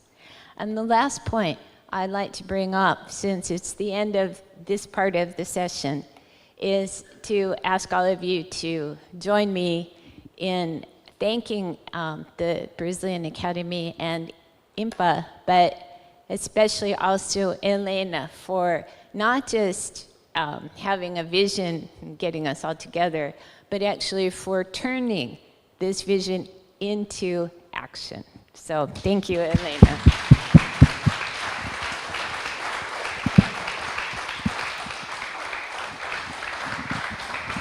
Coffee break, coffee break. 15 minutes.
let's go on, please.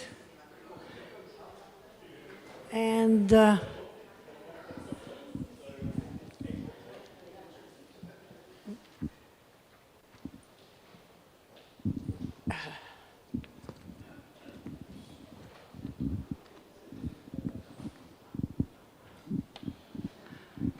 okay, so can I have the slide, please?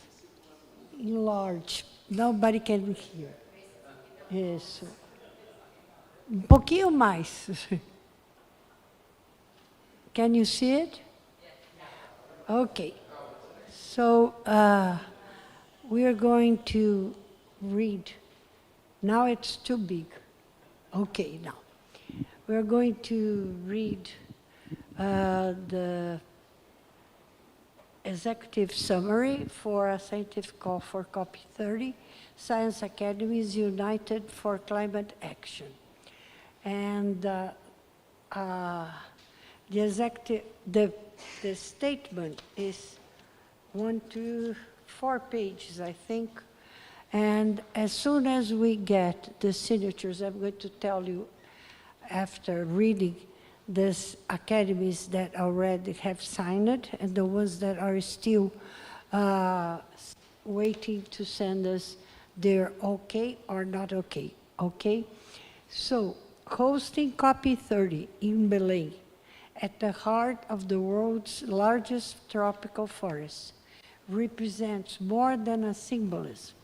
It is a call to global responsibility. Tropical forests across the Amazon, Congo Basin, Southeast Asia, Mesoamerica, and New Guinea are essential to the planet's ecological balance, climate stability, and cultural heritage. Covering around 18 million square kilometers, they harbor immense biodiversity, regulate rainfall and temperature, store vast amounts of carbon, and sustain hundreds of millions of people. Yet, these ecosystems face converging crises: deforestation, fires, fragmentation, illegal exploitation, and scaling climate stress threaten to push them past critical tipping points. As degradation intensifies, feedback loops between forest loss, reduced rainfall, and declining humidity risk transforming carbon sinks into net source of greenhouse gases, accelerating global warming and destabilizing food, water, and health systems worldwide. Science warns that biodiversity loss and ecosystem collapse are no longer distant threats, but unfolding realities. Safeguarding tropical forests is therefore not optional. It is an existential imperative for climate resilience, intergenerational justice, and the survival of cultures and livelihoods intricately linked to these landscapes. Biodiversity must occupy the center of climate negotiations, bridging the Paris Agreement with the coming Montreal Global Biodiversity Framework and aligning decarbonization with nature conservation and social equity. To meet this challenge, science must guide evidence-based policymaking, innovation, and cooperation. The signatory academies of science call for: 1, large-scale, long-term research and monitoring, fostering data sharing and cross-border collaboration. Training and inclusion of new generations of scientists, including indigenous and local communities. Third, strengthening infrastructure for education, technology, and public awareness. 4, partnership with the private sector to promote sustainable, biodiverse-based land use systems, bioeconomy, and tourism. 5, evidence-driven public policies that translate knowledge into effective action. 6, expanded international observation of the Earth, climate, and oceans to support global monitoring. 7, strengthening the translation of knowledge into action by overcoming regulatory barriers, ensuring transparency and compliance, and expanding real-time systems for monitoring climate variables and land cover change. International cooperation must ensure fair climate and biodiversity finance, respect for sovereignty, and equitable benefit sharing for ecosystem service. Protecting tropical forests means protecting life, justice, and the future. COP30 must be a turning point. Science is ready, knowledge is available, and solutions exist. What is lacking is political will. Belém offers the world an opportunity to act decisively, placing science, equity, and biodiversity at the heart of the global climate action. Victor, do we have the academies also, or so I'm going just to read to you. I read sign this, endorse this statement. Argentina National Academy of Exact Physical and Natural Science, Argentina National Academy of Science, Córdoba. Excuse me, Córdoba was the first one. Australia, Australian Academy of Science. Austria, Austrian Academy of Science. Bolivia, National Academy of Science. Brazil, Brazilian Academy of Science. Canada, Royal Society of Canada. Caribbean Academy of Science. Chile, Chilean Academy of Science. Colombian Academy of Exact Physical and Natural Science. Cuba, Cuban Academy of Science. Denmark, Royal Danish Academy of Science and Letters. Pulei Costa Rica? Sorry. Costa Rica, National Academy of Science. Cuba, Cuban Academy of Science. Denmark, Royal Danish Academy of Science and Letters. Dominican Republic, Academy of Science and of the Dominican Republic. Ecuador, Academy of Science of Ecuador. Eurasc, European Academy of Science. France, Académie des Sciences. Germany, for now only the executive summary. They are circulating the entire document because of the additions made when we circulated the original form. So they endorsing the executive summary at this point. German National Academy of Science, Leopoldina. Guatemala, Academy of Medical, Physical, and Natural Science of Guatemala. Honduras, National Academy of Science of Honduras. Japan, Science Council of Japan. Latin America, Latin American Academy of Science. Mexico, Mexican Academy of Science. Nicaragua, Academy of Science of Nicaragua. Panama, Panamanian Association for the Advancement of Science. Paraguay, Scientific Society of Paraguay. Peru, National Academy of Science. Portugal, Lisbon Academy of Science. Senegal, Senegal National Academy of Science and Technology. Uruguay, National Academy of Sciences of Uruguay. Venezuela, Academy of Physical, Mathematical, and Natural Science of Venezuela. Also endorsed by EASAC, European Academy Science Advisory Council, and IANAS, Inter-American Network of Academies of Science. And we are still waiting for the endorsement pending for China, Congo, Finland, Hungary, India, Indonesia, Ireland, Israel, Norway, Switzerland, UK, United Kingdom.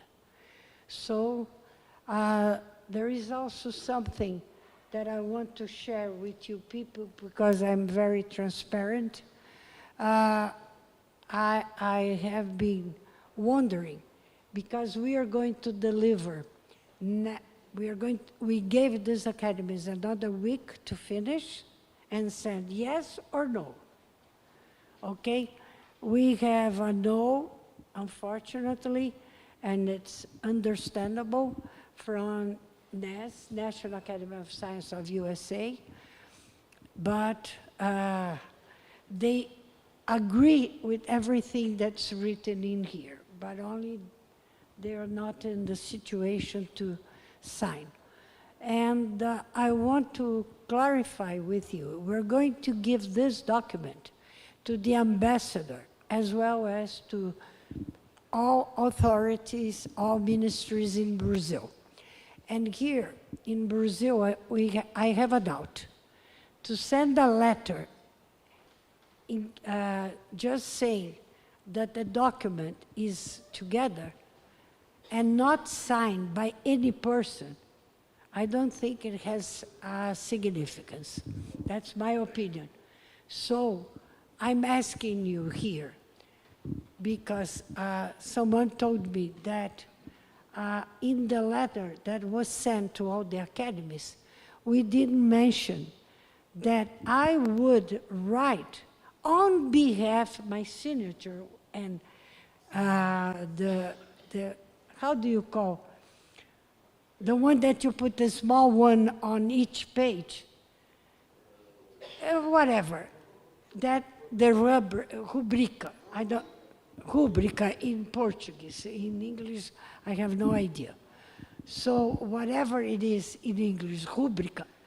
So I would just say, on behalf of all the academies, because it's not an empty paper without any signature. I'm going to check if I can do that, because we have, for each academy, the endorsement saying that they endorse. If they endorse, they sign, but nobody's going to sign. So it's going to be just like the other document. Karen and I signed it to deliver to the Ministry of Science, Technology and Innovation, as well as on behalf of all the academies at the end. So I'm going to check that, because here, a paper without any signature doesn't have a meaning. That's what I want to say. It could be written by anybody and stating that was on behalf. Yes.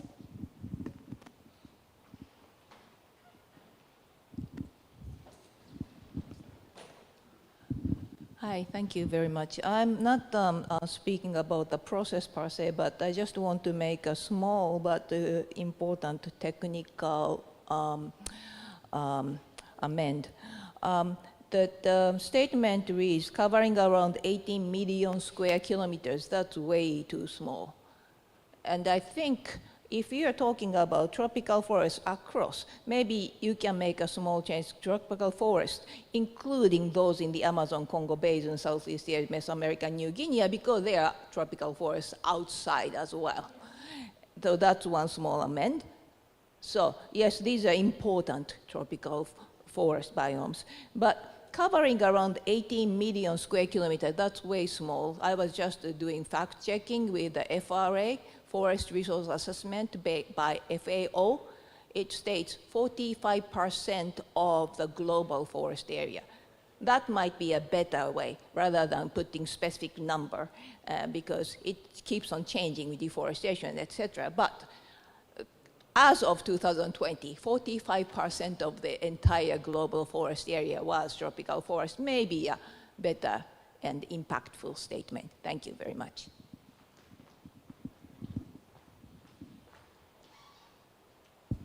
Well, I think none of the academies that already gave their okay for the statement are going to be against clarification, science clarification, scientific evidence. And I totally agree with you. So we'll rewrite, could you please take note? So how much are we going to state in percentage? 45. Everybody agrees? Correction, scientific, that's what we're saying. Correction, science is not straightforward and all is correct. We need to correct ourselves. So thank you so much for your comments. Any more comments?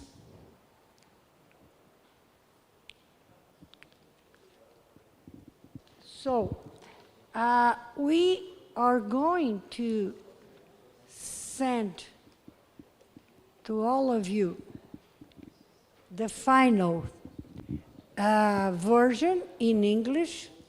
We're going to do a final version in Portuguese, of course, for Brazil, a final version in Spanish, and a final version in French, and the other languages, I think it's going to be more complicated. But with these 4 languages, English, Spanish, French, and Portuguese, I think we are well covered, if you all agree, because I think it's most important to disseminate this letter to all the regions, okay?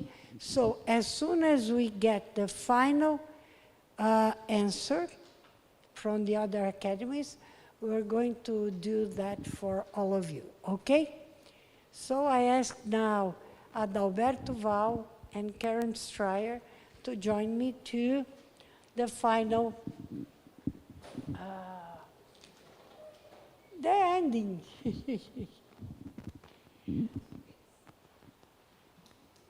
Please, Karen.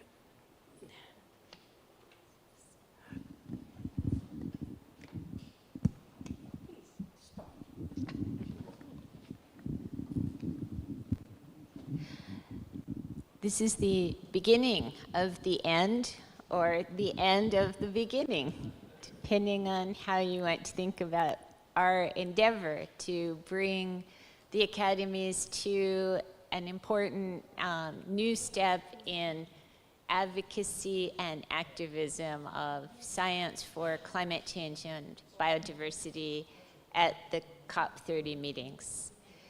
It's been a personal pleasure to see old friends here, as well as to make some new friends. And on behalf of IANAS, I hope that I can see most of you again very soon in our ongoing activities, and especially the newer members of our group. So we really look forward to this and to working together and to hearing, to following the outcome, the product of this endeavor, which wasn't just the letter, but actually, we hope, the impact it will have at COP30 and after.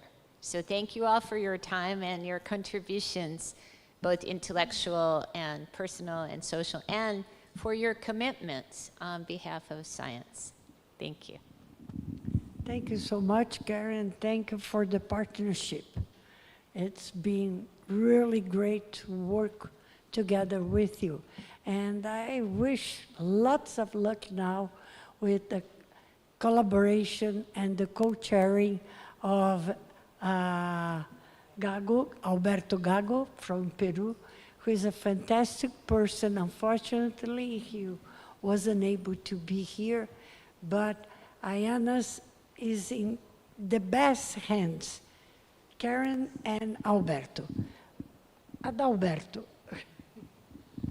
Thank you, Elena. Well, we are reaching the end of fantastic days when we learn a lot from different colleagues that present new data here. But also, I think that we learn that science must not only, I would like to underline this, not only illuminate the path ahead, it must walk that path with courage and responsibility. Today, our academies have spoken with one voice, reaffirming that without science, there is no future.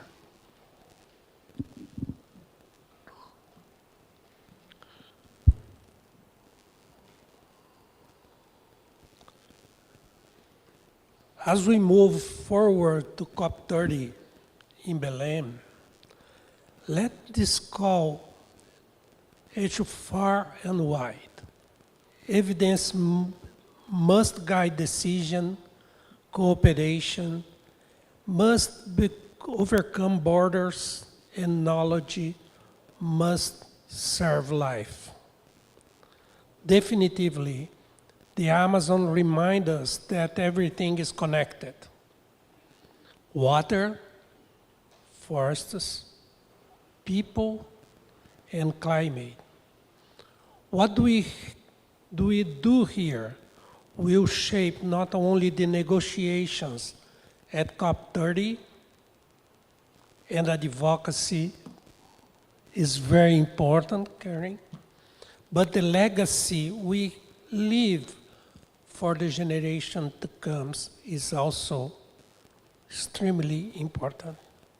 This gathering is more than a meeting of minds. It is a renewal of our shared commitment to safeguard the living systems that sustain us all. Thank you for your dedication, your ideas, and your friendship. May you all travel safely back home, carrying with you the energy and inspiration of this moment, and the certainty that science, when united in purpose, can still change the world.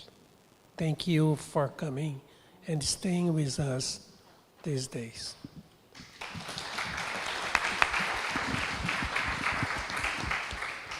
Yes?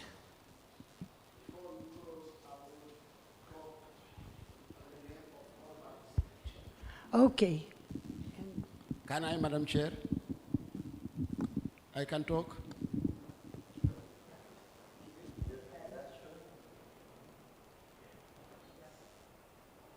Is okay? Yes.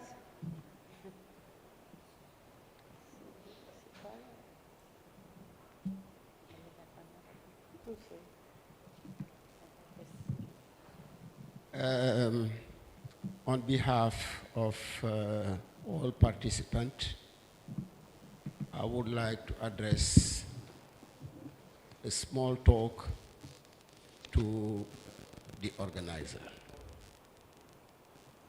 Thank you for the opportunity to participate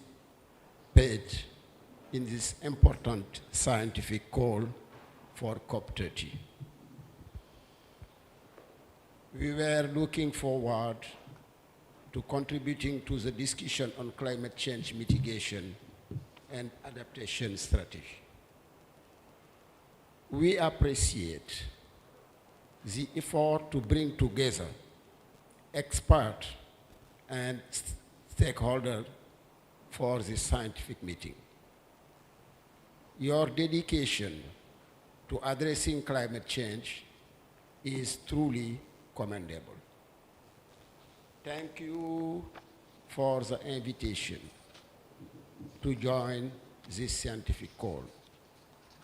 We are excited to share our perspective and learn from others in preparation for COP30. Grateful thanks for hosting this meeting. We are committed to working together to address the climate crisis and look forward to fruitful discussion. Last, appreciate really the change to participate in this scientific call for COP30. Let us work together to advance climate action and achieve meaningful outcomes. Thank you very much, Madam Chair. Thank you so much, Professor. And before reading my final thoughts, I need to again say thanks to the board of directors of ABC that were here, besides Adalberto, who is the vice president for the North region. We have Jailson Bittencourt, who is the vice president for the whole country. We have Patricia Bosa, who is the vice president for the region of Rio de Janeiro. And we have the vice president for the region of São Paulo, Glaucius Oliva. And yesterday, but he was called back for an emergency, we had from the board of directors, Álvaro Prata. So for you, the four of you, the five of you, and the six, including myself. So thank you so much for being partners and for being here in this event. And also I want to thank again the staff and of the Brazilian Academy of Science from the beginning. Marcos, the small one that I forgot yesterday, and gente, Fernando Veríssimo, Marcos Cortesão, Fernando Veríssimo, Vitor Vieira, and the only woman, Gabriela. Thank you so much for putting this meeting together. I want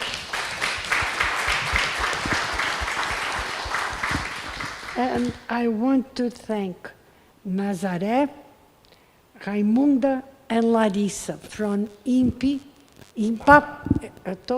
I'm tired, for making everything possible here. Thank you so much.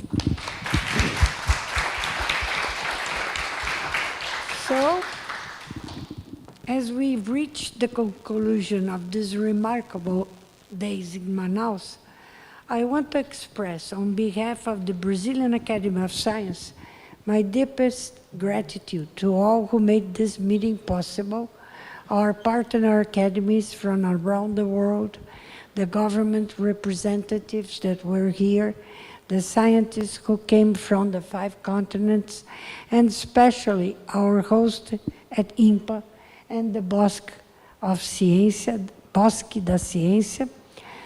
who welcome us in the heart of the Amazon.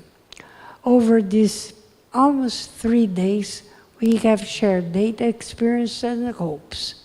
We have spoken from different perspectives, from ecology to anthropology, from atmospheric physics to indigenous wisdom.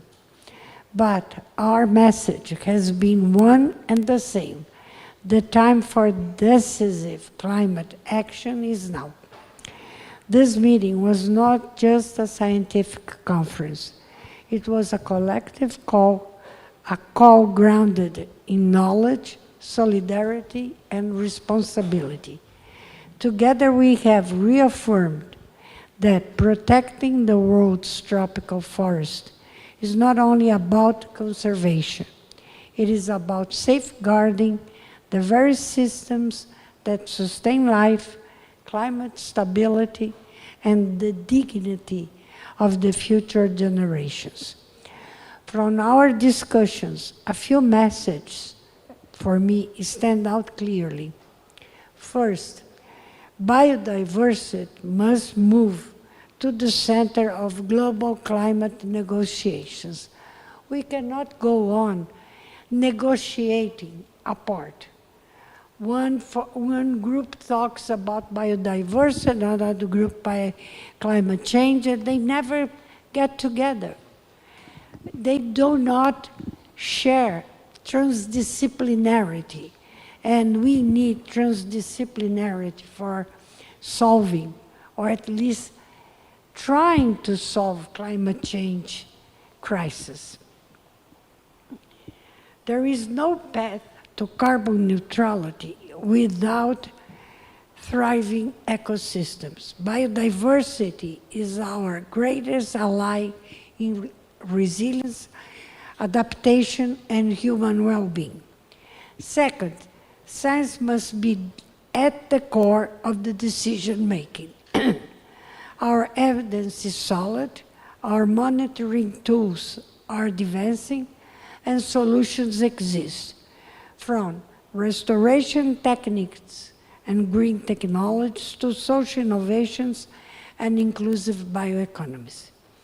What remains to be strengthened is the bridge between evidence and policy, between knowledge and action. And third, international cooperation is indispensable.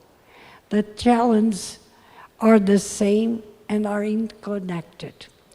They require shared responsibility, fair climate finance, and partnerships built on equity and mutual respect.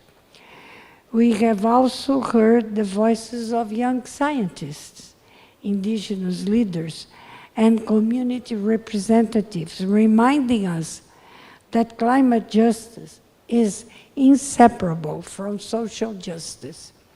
Their participation has enriched this dialogue and reaffirmed that we are not only talking about forests and carbon, we are talking about people, about lives, and about shared humanity. In a few weeks, we'll bring to Belém the declaration that was born here in Manaus, a scientific call for COP30. It will carry the collective voice of more than 30, up to now, academies of science, and hundreds of researchers who believe that knowledge must illuminate global governance. This declaration will ask world leaders to align climate and biodiversity commitments to accelerate the transition away from fossil fuels, to protect indigenous and traditional territories, and to invest in science and education as the foundation of sustainable development. Let this be our legacy from Manaus, that science does not remain silent when the planet calls, that this alliance of academies becomes a permanent platform for cooperation across tropical regions and beyond. And the COP30, hosted here in the Amazon, will be remembered as the turning point when the world chooses knowledge, justice, and life.